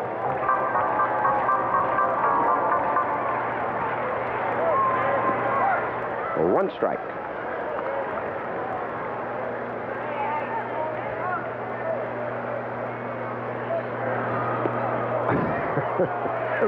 Soloman said, "What? Look at Boone. Boone, he's laughing. That was one of the worst swings I have ever seen." He's still laughing. He's still laughing. I would bet Soloman might be laughing, too. Well, that brings back some memories. That's the way I used to attack Jim Brewer's screwball. Instant replay. That's even better. Dave Bach is going to have to put that one in the highlight film. We're through 6 innings in Pittsburgh. It's 5-2, the Pirates.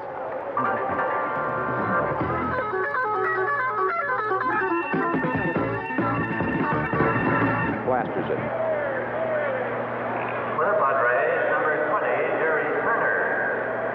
Will bat for Dan Boone. Jerry Turner.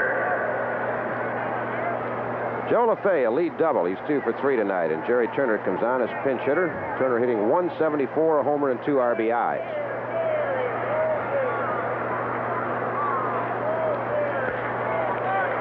Garner. LaFay moves to third. Turner out 4-3. Padre Baseball brought to you in part by Anheuser-Busch St. Louis, brewers of Michelob. Put a little weekend in your week. Ozzie Smith will try to get LaFay in from third. Ozzie has a couple of hits in 3 tries, a good bunt, and an RBI single back in the 2nd inning. Former Pirate John Milner hit his first home run as the Montreal Expos beat Atlanta 5-4 in the first of a doubleheader. 1 ball and no strikes on Ozzie. Pirate bullpen goes to work.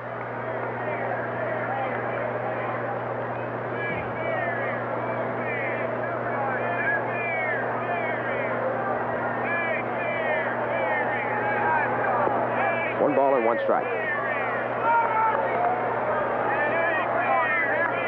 The left-hander, number 23, is Grant Jackson.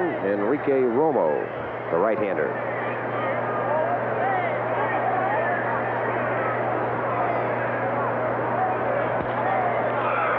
This will not be deep enough to score anybody. Foley makes the play. Ozzie not too selective. That was not a good pitch to go after. Willie Montañez showing a little false hustle, coming all the way across the diamond to cover third base. when you have a man on third, you're supposed to try and get a ball up in the strike zone, and that thing is not even a strike. Ozzie reaching. Give credit to Soloman, and Ozzie will have to learn from that experience. Juan Bonilla, a single, a walk, and tried to make his way aboard via the bunt route last time, and Pena, the catcher, threw him out. Padres would dearly love to get at least one here. LaFay opened with a double.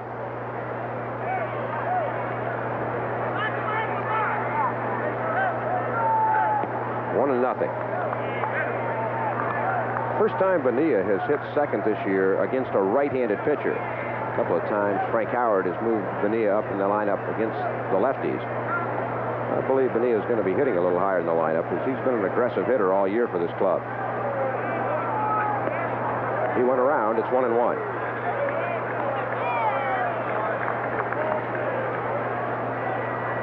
Padres back home against the St. Louis Cardinals beginning Thursday night. It's going to be a family bargain night. All ticket prices slashed in half, and general admission sold on the day of the game just $1. I hope you come out. 2 balls and 1 strike. Soloman doing pretty good work on Bonilla, fed him a couple of outside sliders, and then tried to bring the fastball back in at the belt. Reds and Mets 1-1 6th inning, and the Dodgers scored 2 in the first. They lead the Cardinals 2-0. Valenzuela against Ford. Bonilla singles, and Soloman hits the deck. For Juan Bonilla continues to sparkle. RBI single, and it's a 5-3 ball game. Second time the Padres have knocked in a run with 2 outs with a clutch hit. Ozzie did it first, and then Bonilla gets a slider, and Soloman falls off the mound. Harvey Haddix, the pitching coach, is going to come out and have a chat with Soloman. Haddix does not make the changes usually unless something's wrong with Soloman. We gave you the National League scores. Let's look at the American. Detroit won its 8th in a row by beating Texas 2-0. Petrie beat Honeycutt. Yankees got a shutout from Rick Russell. 5-0 over Kansas City. Bucky Dent hit his 7th home run of the year. Another look at the Buck bullpen on the third base side. Britt Byrne shut out Toronto as the White Sox won 8-0. Greg Luzinski and Chet Lemon had home runs for the White Sox. Luzinski his 12th. Oakland beat Baltimore 2-0. A 5-hitter for Rick Langford. Scott McGregor lost to Tony Armas, hit home run number 16. No report yet. Minnesota and Milwaukee, Cleveland at California, Boston at Seattle. Jerry, when you see Harvey Haddix, as we just did, well, he has a place in baseball history. I don't know if anybody will ever do that. 12 perfect innings, and he lost the game in the 13th. 1959. Richards, stay fair ball. Foul. Boy, I'll tell you, Gene's had a tough break. The first time up, he hit a rocket into the waiting glove of Dave Parker. Second time up, a bullet into the waiting glove of Willie Montanez. This time, a little bit foul. Look at that, out in front of it. Soloman has not had good stuff all night tonight, and the Padres simply have not been able to put him away. This is about 3 feet foul. Hits that screen just in foul territory. Padres have 9 hits, the Pirates 11. Gene's got a .264 batting average. It should be about .294. He has hit the ball well enough to have a very good year. He has not hit in good luck, really. 1-1. Soloman struggling. He struggled early, settled down through the middle innings, 3rd, 4th, 5th, and 6th, only allowing 2 base runners. But he is laboring visibly here in the 7th. Chuck, I think, is just hoping for that last out. Another base hit may get him out of the game. Bonilla, only 1 stolen base. Not too much of a threat to go.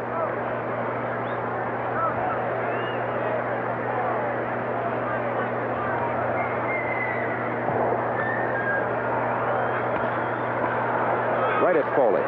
He'll take the force. That'll do it for the Padres in the 7th. They get a run, a couple of base hits, and they leave 1. We move to the bottom of the 7th inning, and the Pirates lead at 5-3.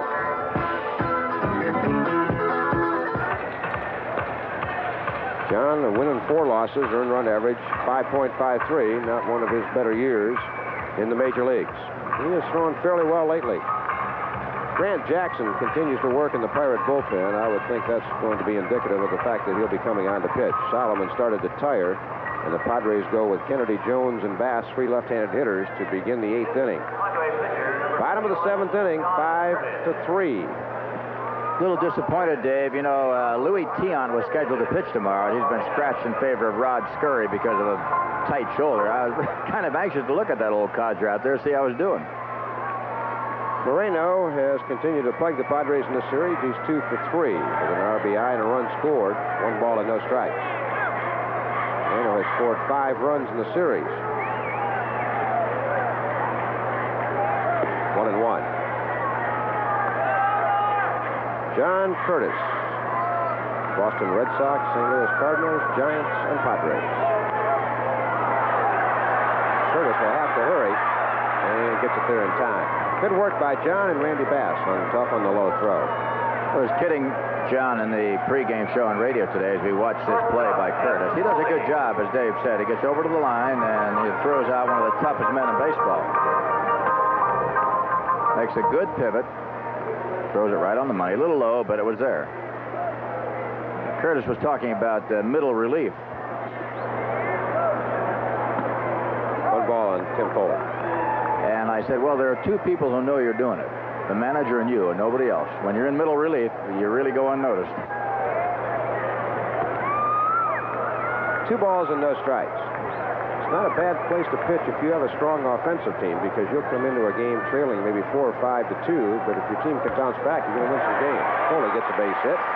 12th one for the Pirates tonight.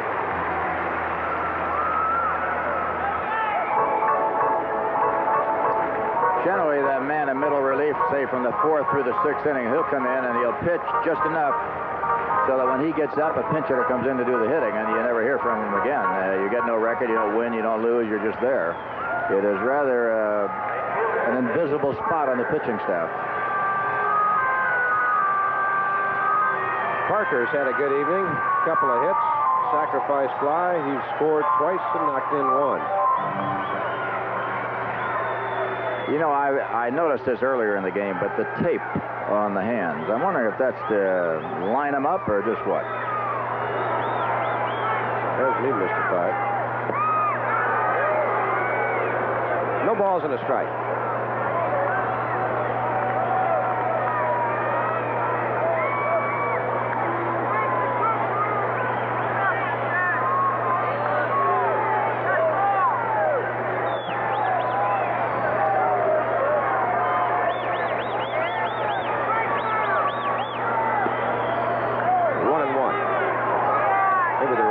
Not to tug his ear, so he won't lose that diamond. That is a very fancy earring. Ted and I were talking about it. Neither of us are going to ask him why he wears it. We're going to let you do it. And you may miss the next broadcast.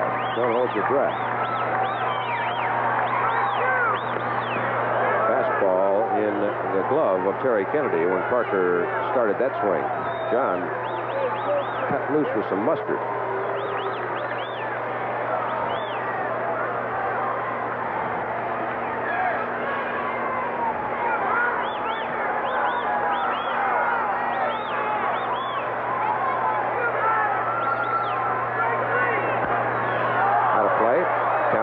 At 1-2. Well, I suppose I'll be the first nor the last to say that Parker's carrying about 10 to 15 pounds more than he should. He is really at the max. He should be down a little bit, and I think it might affect his swinging. He's a little tight in the shoulders.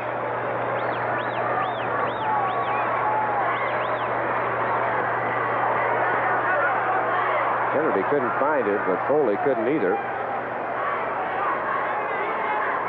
Terry caught that one in the spot you don't like to. If he did, it can be very painful, as you know, David. You know, there's nothing really looks more helpless than a catcher who can't find a ball with that mask on. He's running around. It's right there under his feet. And there's his dad, not the guy with the hat on. It's Bertie Tebbetts, one of the most, well, the orneriest of all catchers. He fought for Detroit and Boston, a great guy, but man, was he ornery when he was a catcher. Really ornery guy. But his father was right next to him, a gray-haired man who did a lot of outfielding for Cleveland and the White Sox. Was a general manager for the Chicago Cubs, and last year in the big shakeup left. He still works for the Cubs, though.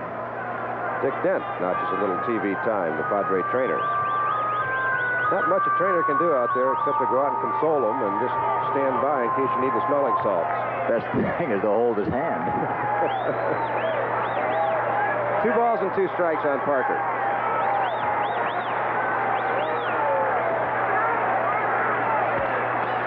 Broken bat. Bonilla gets one.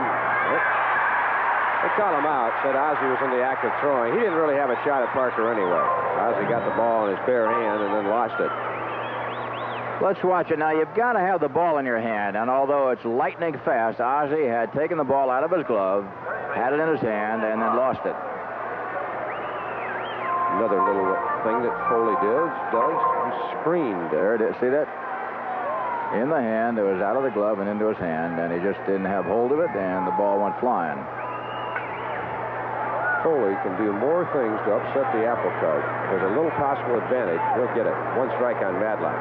He noticed on the steal by Moreno back in the first when it popped out of Terry's glove. Held the bat right in his eye. Phil Garner told us on the postgame show last night that Foley thinks the second base area is his and will step on anybody that comes into it. 2 Called strikes. him a kamikaze player, did he? Yes. So Garner says, I got a little more class than that. He said, you know, I'm tough, but Foley's a kamikaze. Scores 5-3. We're in the bottom of the 7th. This one gets away from Kennedy, and Parker will go to second. Wild pitch will be charged to Curtis as the ball was in the dirt. That's been one of the real sore spots with John Curtis. The breaking ball, he'll bounce half a dozen of them in front of the plate. Here's another one. Look at that. Now, that's what we call the 58-foot curveball. It's in the dirt, you know. It doesn't get to the plate. It's almost impossible for a catcher to do anything with that ball. The ball went over the white line into the Pirate dugout, became dead, and Parker got the 1 base as far as second. 1 ball and 2 strikes on Bill Madlock, hitting .331. That's tops in the National League. Parker will score, and we have a 6-3 game.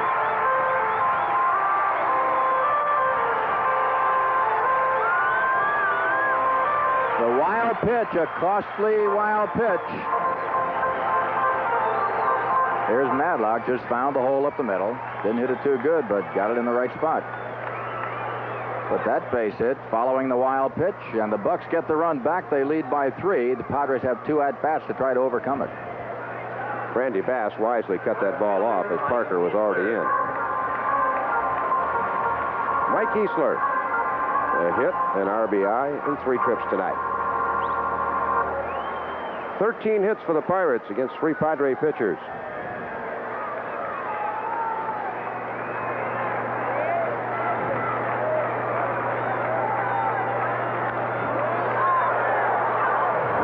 Thought we were going to get a play.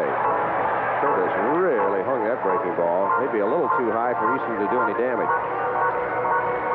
Well, John was having his good streak last year, the final 2 months of 1980. That breaking ball was dropping right at the knees consistently. His changeup was working and his fastball was working. He was an outstanding pitcher, and he's having trouble with location. That's the curveball I'm talking about, Dave, that big one. That was in a good spot, breaking straight down. It's 0-2.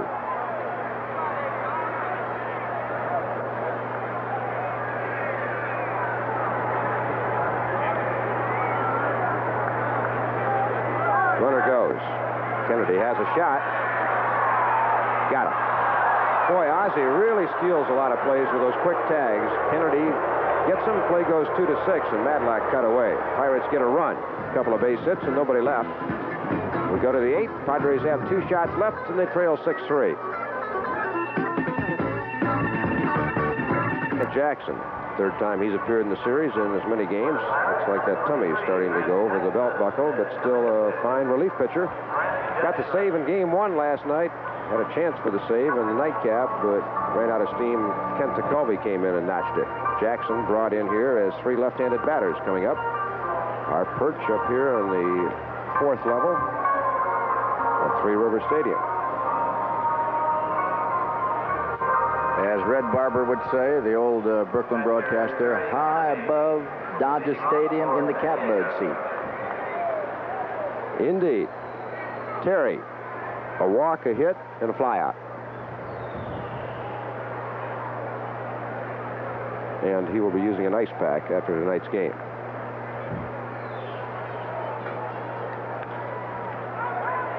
Jammed, and Madlock's going to make the play. Terry got sawed off as Jackson hit him right on the fist. One pitch, one out, 8th, and Jerry, I'm sorry, it's all yours. For a complete report on the day's news, plus the latest on sports and weather, watch News 8 today at 6:30 and 11 on Channel 8. That's okay. I don't mind taking a little time off. We got one away, and we got one out. Kennedy pops up. Here's Rupert Jones going on against Grant Jackson. I was going to say Jackson will be 39 next month. He is not a young man. His arm has been outstanding. What do you mean, not a young man? Well, I know that you're bordering on somewhere in the area of 39. A 1-0 pitch. Easler isn't going to get it. How'd you like to be playing out there at age 39? Now stop and think of that. That's old for baseball, or any sport for that matter. Look at Muhammad Ali. Saw him today. He says he wants to make another comeback. 40 pounds overweight. Sad. 1 ball, 1 strike, 1 away. Outfield dead straight away. Infield pulled to the right. Jackson, pretty good stuff, is in on Jones twice. I think it makes Jackson so deceptive is he has such a fluid, easy motion, and that fastball, maybe around 86, 87 miles an hour, really jumps in on the hitters because they see that graceful motion, and then all of a sudden the ball's right there. Pretty good way of hiding the ball. Watch how that front glove comes out to hide the ball well. Ball and 2 strikes. Jackson began his pro career back in 1962. This is his 20th year as a professional. Got to the big leagues in 65 with Philadelphia. Long time ago. 1 ball, 2 strikes, 1 out. Nobody on. 6-3 Pittsburgh leading. And Rupert turned on one and gets himself a base hit. So Jones gets his first base hit of the evening. Ground ball single to right field. The first hit off Grant Jackson, the 10th for the Padres. Well, look, as Rupert not only gets his first hit of the evening, but the first of the series, he's hit the ball well in this series and finally finds a hole. Garner can't catch up, and Rupert notches base hit number 10 for the Padres. 23 hits at Three River Stadium tonight, both sides. Randy Bass tripled and scored in the second, hit into a double play, although he hit the ball sharply in the third, and then fly to left field in the sixth. Padres need runs, and here's a guy that can put 2 on the board quickly. Ball won the count. 8th inning, 6-3 Pittsburgh. Fastball in, and Bass went after a pitch that might not have been a strike. Randy is right on top of that plate. We've discussed this before. Those pitchers with good stuff are going to go after him inside if they can. He's right up there on the plate. The 1-1 pitch. Curveball, a ball and 2 strikes. A couple of right-handers down in the Pittsburgh bullpen. We certainly can identify one of them from a long distance. Tekulve, you can pick him out. I think Perez is the other, if I'm not mistaken. There's the youngster on the right is Perez, and Tekulve on the left.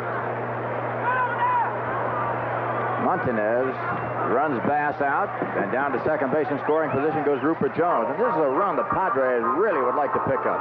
They go into the 9th inning trailing by 3. They got a problem. Good play by Montanez. He knows that he can let the ball go foul and make Randy come back up to the plate. But the Bucks now, all they need are 4 outs to win this game, and he'll trade an out for a man getting into scoring position. Good work by Willie. Willie Montanez, very pleasant man. He's a hustler. Bear down. A little on the hot dog side, but if you understand the kind of a guy he is, he will not bother you. If you don't like that kind of play, he'll upset you continually. 2 down, 8th inning. Rupert Jones at second. Here's Luis Salazar, the Padres' hottest hitter in this series. Slow curveball. Ball won the count.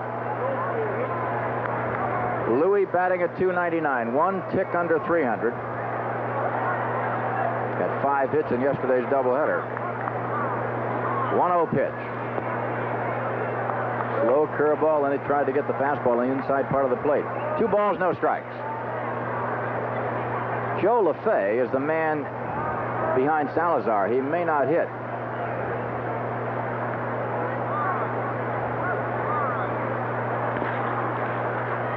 Two balls, 1 strike. John Uriah throwing in the Padre bullpen. In the Pittsburgh bullpen, Kent Tekulve, Pascual Perez. Maybe the fans will get a chance to see how still Luis Salazar is keeping his head now. He's not bobbing up and down, thus he is seeing the ball a lot better, and he is hitting it much better. 2 balls, 1 strike, 2 down. 6-3 Pittsburgh. We're in the 8th inning. Runner at second. Hard curveball inside, 3-1.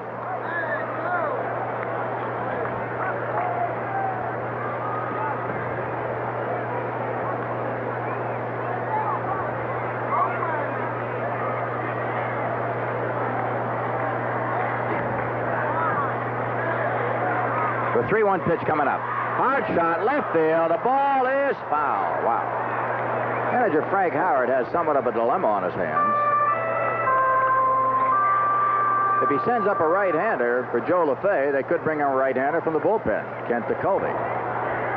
Then he'd have to lose another man at the plate, never having used him. To come up with a left-hand batter, which could be Marino. He could send him up. He could turn either way. If he doesn't send up a pinch hitter for LaFay, then Grant Jackson will go after him. He'll have the edge. 3 balls, 2 strikes, 2 down.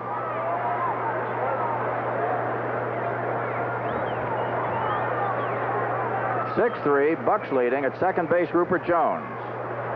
Salazar has hit the ball hard in this series continually. Slow curve, and down to first base goes Louis, and the tying run's going to head to home plate. Let's see how manager Frank Howard handles this. Joe LaFay is being pulled out, and we'll see who comes on to hit for Joe. A walk to Luis Salazar. At second base, Jones. Salazar at first. And Dave Edwards is coming out to do the hitting. Edwards had a pinch hit RBI yesterday. That came in the 8th inning to give the Padres their second run.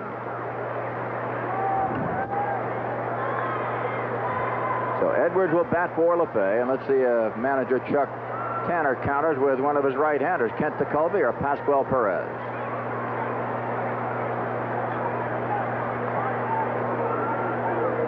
If that takes place, and manager Frank Howard could go with Broderick Perkins or Jose Marino. Here comes Tanner. We're going to have a chat anyway. I don't think that kind of a stroll out there is a stroll that's going to get his pitcher out of the game, at least not at the moment. Edwards represents the tying run. Bucks lead at 6-3. Last night, Edwards delivered a single off Jackson, a pinch single, and knocked Grant out of the ball game. Jackson was in danger of being lifted. He may have thought twice about that pitch he threw Salazar. He had Louis fooled on the 3-2 slow curve, but he missed and he walked him. And with a 3-run lead, you really didn't want to see the tying run come to the plate if you're Grant Jackson, Chuck Tanner, or anybody connected with the Pirates. Padres trying to scratch back. We're in the 8th inning, 6-3. Pittsburgh leading it. Rupert Jones at second base. At first base, Luis Salazar. And here's Dave Edwards to try to keep things rolling. He's batting at 164. Inside. Ball 1 the count. Padres have not had a comebacker in some time, and they would love to come up with about 4 runs now and walk away with it.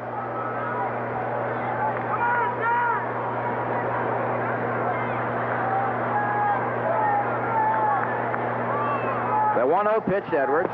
Inside 2-0. And Jackson's being a little bit too fine, David. I think he's trying to go for those corners. Not trying to give anything good to Edwards. He's fallen behind dangerously.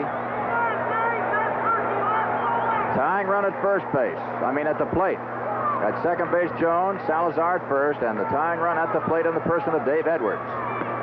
Got the corner. 2 balls, 1 strike.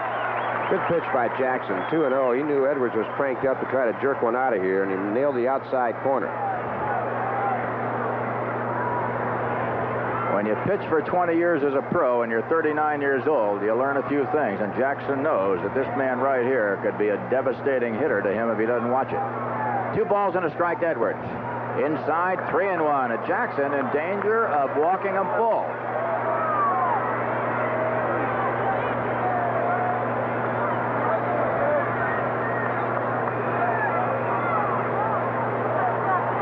(6-3) Pittsburgh. Jones at second. Salazar at first. Edwards trying to get on. Outside, the bases are loaded. The Padres scratching back here in the top of the 8th inning. John Curtis, the scheduled hitter, is being called back. And here comes Jose Marino. And in this case, whatever manager Chuck Tanner does, Marino can just turn around, although a better hitter left-handed. Well, a good move by Frank Howard to bring Moreno on here because it does not make an automatic move for Chuck Tanner. He now has to think about it.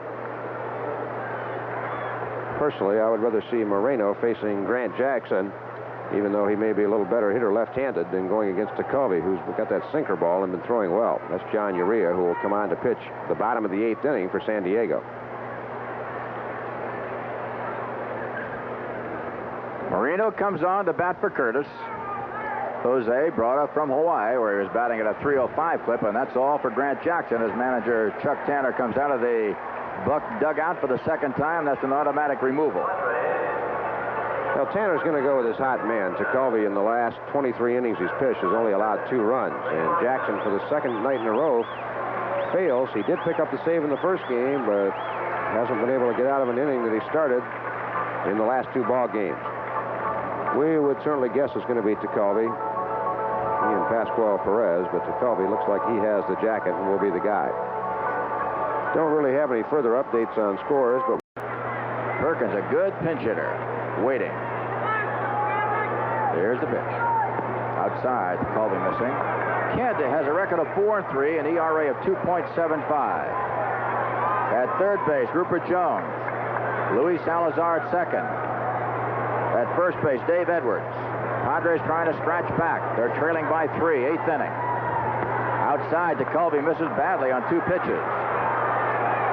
Perkins is batting at 301 overall, and as a pinch hitter is 2 for 5 with a couple of RBIs.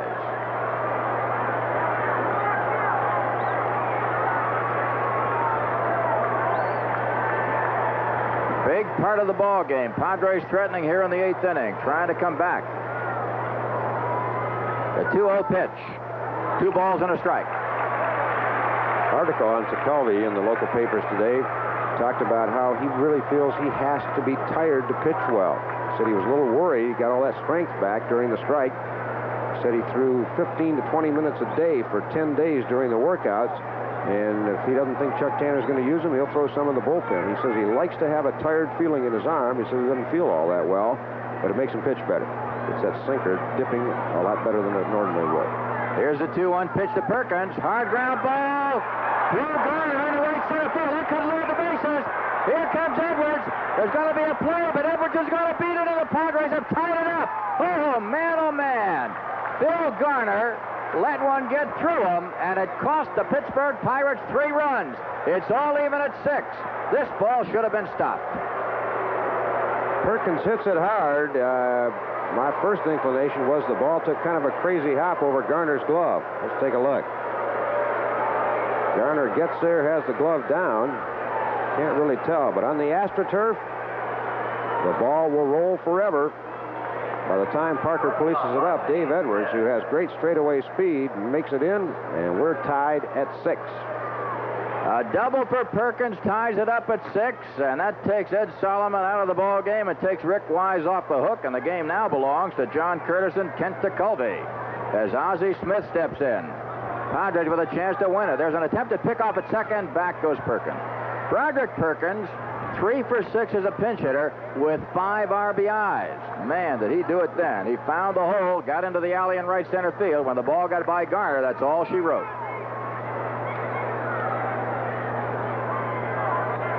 All those runs charged to Grant Jackson.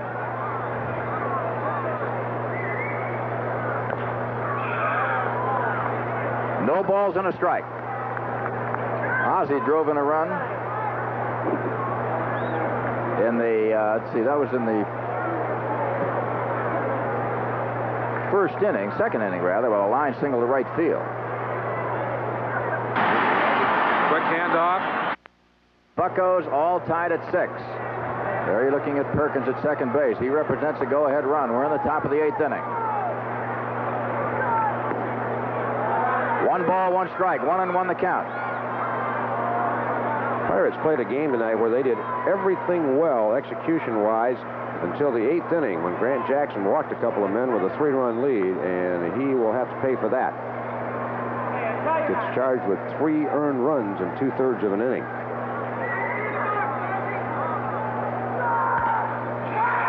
Down the right field line, the Padres are going to go ahead. Here comes Perkins in to score. Ozzie Smith is going to get to third as the ball gets away from Parker. The Wiz heading for third base, and the Padres have taken a 7-6 lead in the 8th inning, and they keep rolling.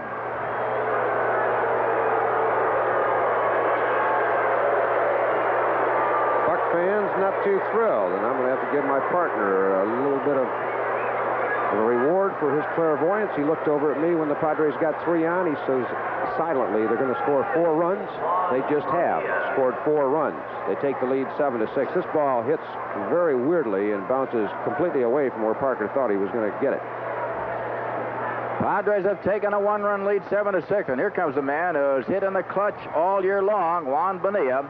2 for 2 tonight, a walk, a sacrifice, and 2 singles. The last time up, he drilled a single to center field to drive in a run. 7-6 San Diego as Bonilla takes high. The Padres scratching back. This ball game now belongs to Tekulve and John Curtis. Bonilla batting at .293. Look at that closed stance. Boy, he's into the game. Watch him go after it. That's a tough pitch to handle inside, David, when you're going at the pitch. Well, Bonilla's style is to stand a little bit off the plate and then try to protect the outside edge. So once in a while, you're going to get tied up with that sinker inside. Padres 7 runs, 12 hits. Pittsburgh 6 runs and 13 hits. Padres would love to grab this one. They have been in a tough period right now, not getting many hits and they're not getting many runs. There's Madlock. Bonilla's out of there. But not before the Padres send up 8 men. They pick up 4 runs on 3 base hits. The big blows, a double by Perkins and the triple by Ozzie Smith. After 7.5, San Diego 7, Pittsburgh 6. As John Urea comes on to pick up the pitching for John Curtis. Urea, with a record of 2-1, an ERA microscopic at 0.53, appearing in his 26th game, has 1 save, would like to make it 2. And there you see Wilbur Stargell in the jacket next to Phil Garner. Garner number 3. Stargell, the veteran on this ball club, has been with the Pirates 20 years. Mike Easler, 1 for 3. Strike 1 the count. Urea got that one right in there. Easler batting at .308. Both bullpens are going. Gary Lucas in the Padre bullpen and Enrique Romo, a right-hander in the Pittsburgh bullpen. The 1-strike pitch. Strike 2. Urea's save came on this road trip. The Padres' only win in St. Louis against his former teammates. He would love to chalk up number 2 this evening. John has been pitching outstanding, and here's Easler trying to upset the apple cart. Got him, just blew it by him. 3 in a row, and Easler sits down. 1 away. Great location on the breaking ball by Urea. 0-2. Sees if he can get Easler to chase something out of the strike zone. He does. A breaking ball. Look at that thing dip. Boy, that thing dropped 6 inches. John Urea, red hot right now, will go after the right-hand hitting Tony Pena, the catcher. Bottom of the 8th inning, Padres with a 4-run uprising have taken the lead 7-6. Ball 1 inside, very close. Urea is a very phlegmatic guy. Hardly shows any emotion whatsoever under any set of circumstances. The 1-0 pitch. Half swing, they call it a strike. Pena batting at .327, a couple of home runs and 12 RBIs. A rookie catcher. Defensively, he is outstanding, and he's done it with the bat this year, although he's been spotted. Manager Chuck Tanner has put him in the spots where he can do the most good, but I think from now on, he is going to be in there all the way. They're just going to let him go all right down to the wire. The 1-1 pitch. 2 balls, 1 strike. Dow T-shirt night, Saturday, August the 29th, with the St. Louis Cardinals in town. It'll be a twilight doubleheader. First game starting at 5 p.m. Join us at the big ballpark. 2-1 pitch. Dave Edwards has that easily.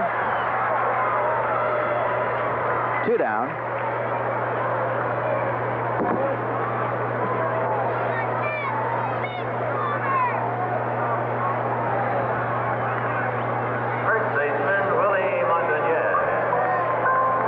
With 2 out. out. Here comes Willie Montanez. Willie singled, bounced to first twice. 1 for 3. 1 for 7 since coming over from Montreal, batting at 174 overall this year. Well, he's a little thick at the girth, though. He hasn't played much. Probably one of those good French tarts up there.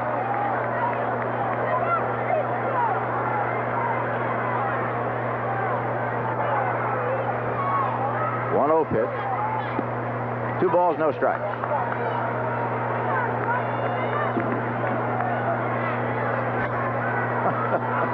What a sequence that was. Yeah, pops himself on the head. 2-0 pitch. He found the right spot for a base hit. Drops a single into right center field. Manager Chuck Tanner may go for a pinch runner for Montanez, who is not too fast. Let's see how this develops.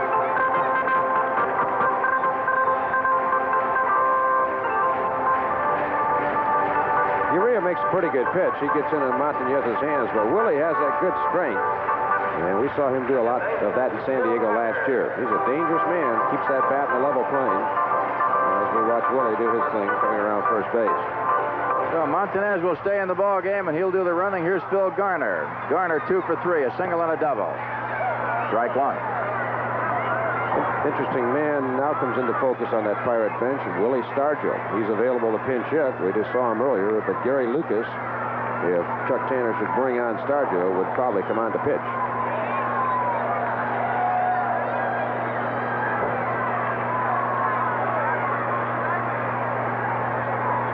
The 1-strike pitch to Garner, strike 2. Jason Thompson has been called forth to do some swinging in the event that Kent Tekulve gets up there. Enrico Romo throwing hard in the bullpen for Pittsburgh. Thompson delivered a pinch double last night off the left field wall. 1 ball, 2 strikes.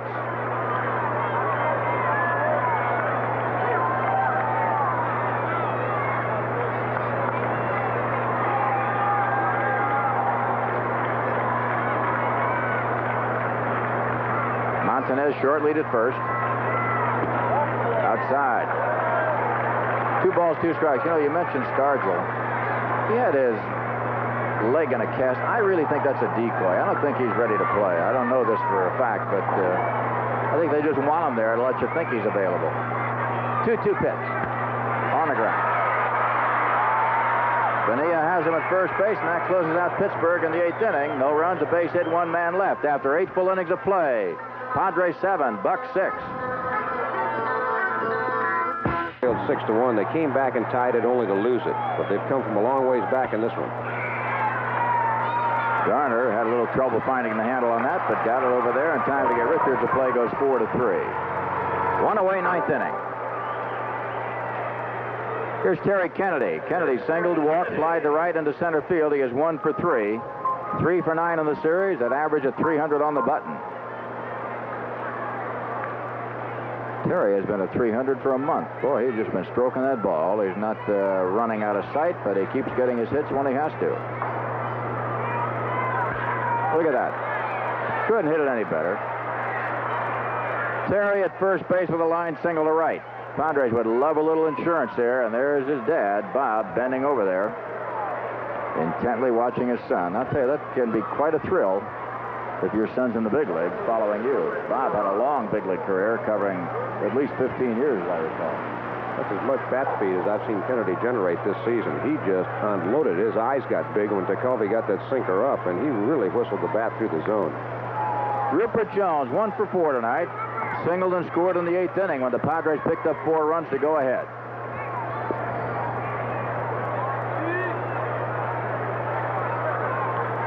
Rupert batting at 247, 2 homers, 20 RBIs. He's got some punch. He can reach the seats here if he gets a hold of it. Needless to add, with the lumber company of the Pirates, an insurance run or two would look mighty fine here. In the 9th inning for Pittsburgh, let's see, it'll be a pinch hitter for Tekulve, and then the top of the order: Marino, Foley, Parker, Madlock, and so on. Strike. 1 ball, 1 strike. 1-1 the count. Based on what the Pirates have done here in this series, the second batter in the inning might be the key man, Moreno. The Padres got to stop him from getting on base. He scored 5 runs in 3 games. Tonight is 2 for 4. He has 4, make that 5 for 9 overall. On the ground. Garner, Foley. They got him. So the double play closes it out for the Padres in the 9th inning. We go to the last half of the 9th. San Diego leading Pittsburgh 7-6. Thompson, he'll be batting for Kent Tekulve. We go to the last half of the 9th inning. The Padres lead it 7-6. Padres losing a doubleheader last night. And now manager Frank Howard, after Jason Thompson was announced, he went right out there and he waved to the bullpen to bring in Gary Lucas because Thompson's a left-hand batter. Marino's a left-hand batter. Foley will not hit a home run. Parker's left-handed.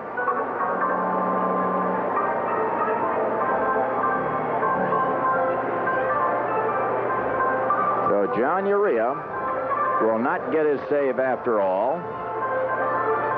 Here comes Gary Lucas with a chance to get a save. Jason Thompson was announced for Kent Tekulve. Let's see if he stays in the ballgame. It might be that Chuck Tanner will go for a right-hand hitter. Bill Robinson is sitting on the bench, and that may be just the way Tanner will do it. Oh, man, the wheels are turning tonight, gang, as Howard goes out to get Urea. And no, it's Lee Lacy coming out. Lacy will bat for Jason Thompson.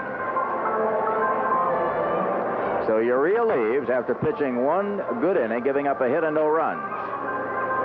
Struck out 1 and walked none. And now here comes Gary Lucas as manager Frank Howard pulling out all the stops, going to his best man in late innings for the bullpen. Here's Gary Lucas coming on. Lucas with a record of 3-6, an ERA of 2.33, appearing in his 37th game. He's got 10 saves, and that is exactly 8 more than anybody else. John Littlefield has a couple. Danny Boone has 1. Urea has 1. That's about it. Gary Lucas will try to wrap it up for San Diego. The pitchers of record remain Kent Tekulve for Pittsburgh, John Curtis for San Diego.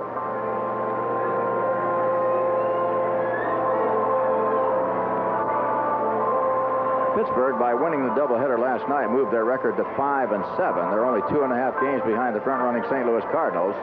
And so this is a mighty big ball game. There's Lee Lacy, who has had a pretty good record of pinch hitting.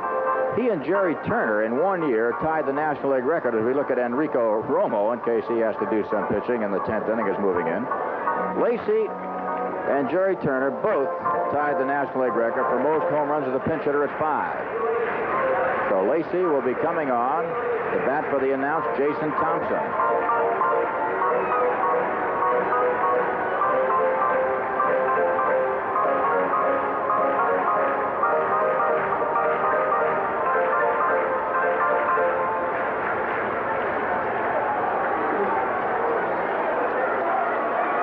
Lee Lacy, the batter, steps in there with a .288 batting average. 1 home run, 5 RBIs, hasn't played a lot, has been up only 111 times. Right-hand batter and good punch. He can reach the seats. Bottom of the 9th, Padres lead 7-6, and Lacy, strike 1.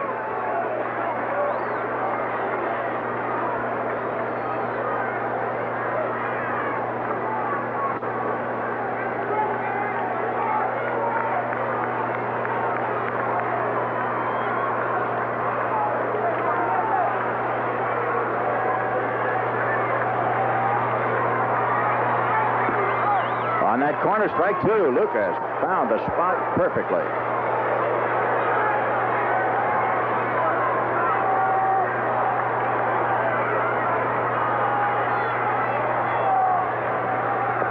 And Gary tried for the kill and just did miss. 1 ball, 2 strikes. Nobody out. Nobody on. Padres leading 7-6. Last half of the 9th inning. Ozzie scoops it up. Lacy cut down at first base, and the play goes 6-3. 1 up, 1 down. Padres with 7 runs on 13 base hits. Pirates 6 runs on 14 base hits. No errors in the ball game. Padres have left 7 men on base. Pittsburgh, but 5. Here's Omar Marino.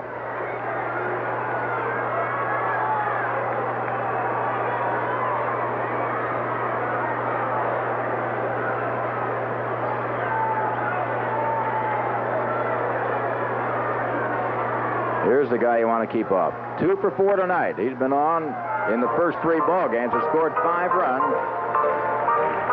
Got 25 stolen bases. Padres on top 7-6. Bottom of the 9th inning. Base hit. Man, that's the wrong guy to let get on. Marino continues to shine here at Three River Stadium in Pittsburgh. A 1-out single. Let's watch the pitch again.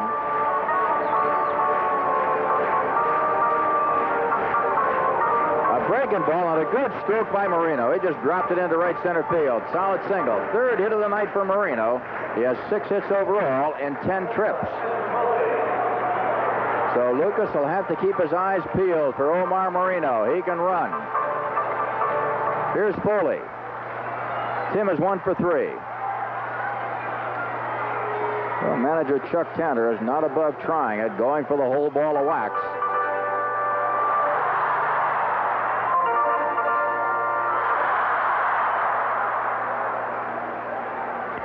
On the ground. Just in time to get Foley. Marino at second base with a tying run. The Padres have 1 more out to get, and that'll be Dave Parker.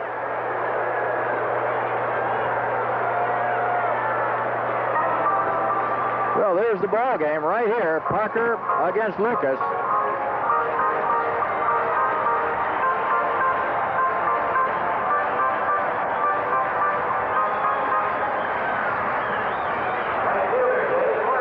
Dave Parker in the ball game.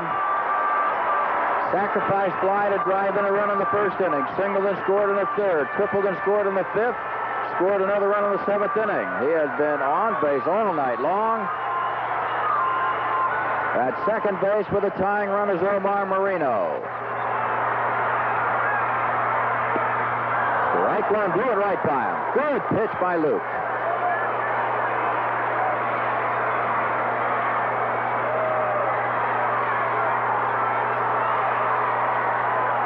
Lucas trying to save it for John Curtis.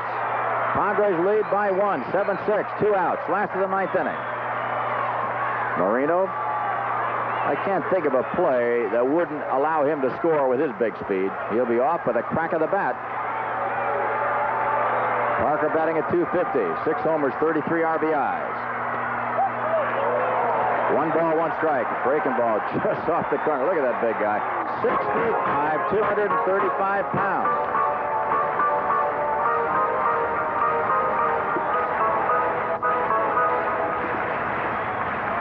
Gary Lucas trying to wrap it up for the Padres.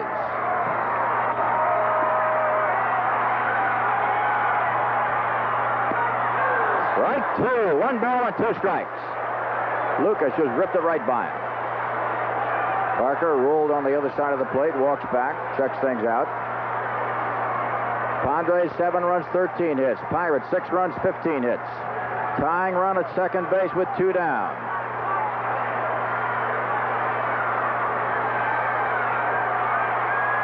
Gary Lucas, calm and cool. He has done a job for the Padres this year. Here's the 1-2 pitch to Parker.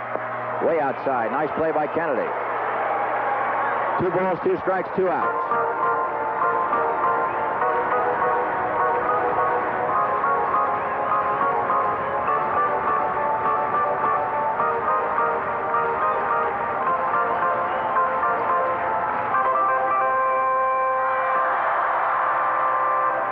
It's 1-on-1, Lucas against Parker, and that's the decision right here in this one. Let's see how it develops. A 2-2 pitch. 3 balls and 2 strikes. Oh, doctor. Behind Parker is the league's leading hitter, Bill Madlock, waiting. 3 balls, 2 strikes, 2 outs, and there's Madlock leading the league in hitting. A tough right-hand batter. Here's the big pitch coming on to Parker. 3 balls, 2 strikes. Marino representing the tying run. Last of the 9th inning. 2 out. Here it is. Way outside.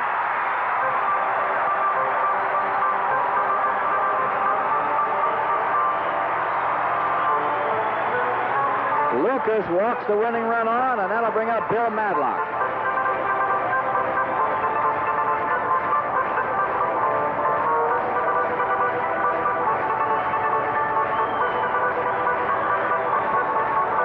Madlock leads the National League in hitting at .335, and tonight he is 2 for 3.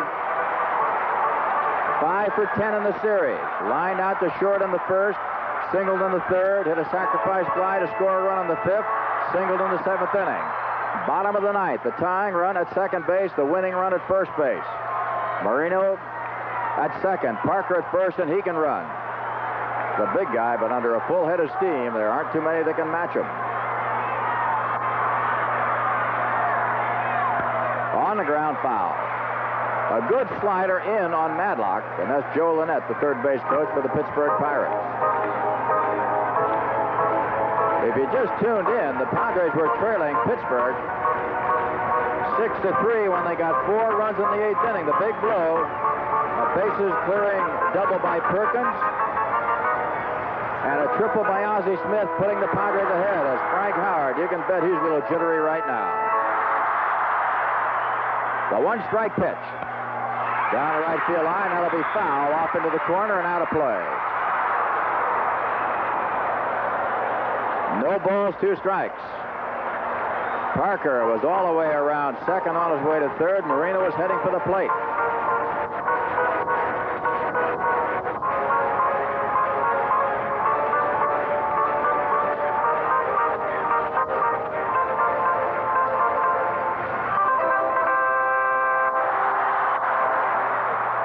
Gary Lucas going out to Bill Madlock, a tough man to strike out. He's got a very short stroke. At second base, Marino. Padres leading 7-6, 2 out. Last of the 9th inning, no balls, 2 strikes on Madlock. Runners moving off. Left center field, here comes Richards, and he's got it, and the ball game is over. Gene Richards, blinded momentarily by the lights, grabbed on to hang on. And the Padres win this one as Madlock lines out to left field for Pittsburgh in the 9th inning. No runs, a base hit, 2 men left. The final score, San Diego 7 and Pittsburgh 6.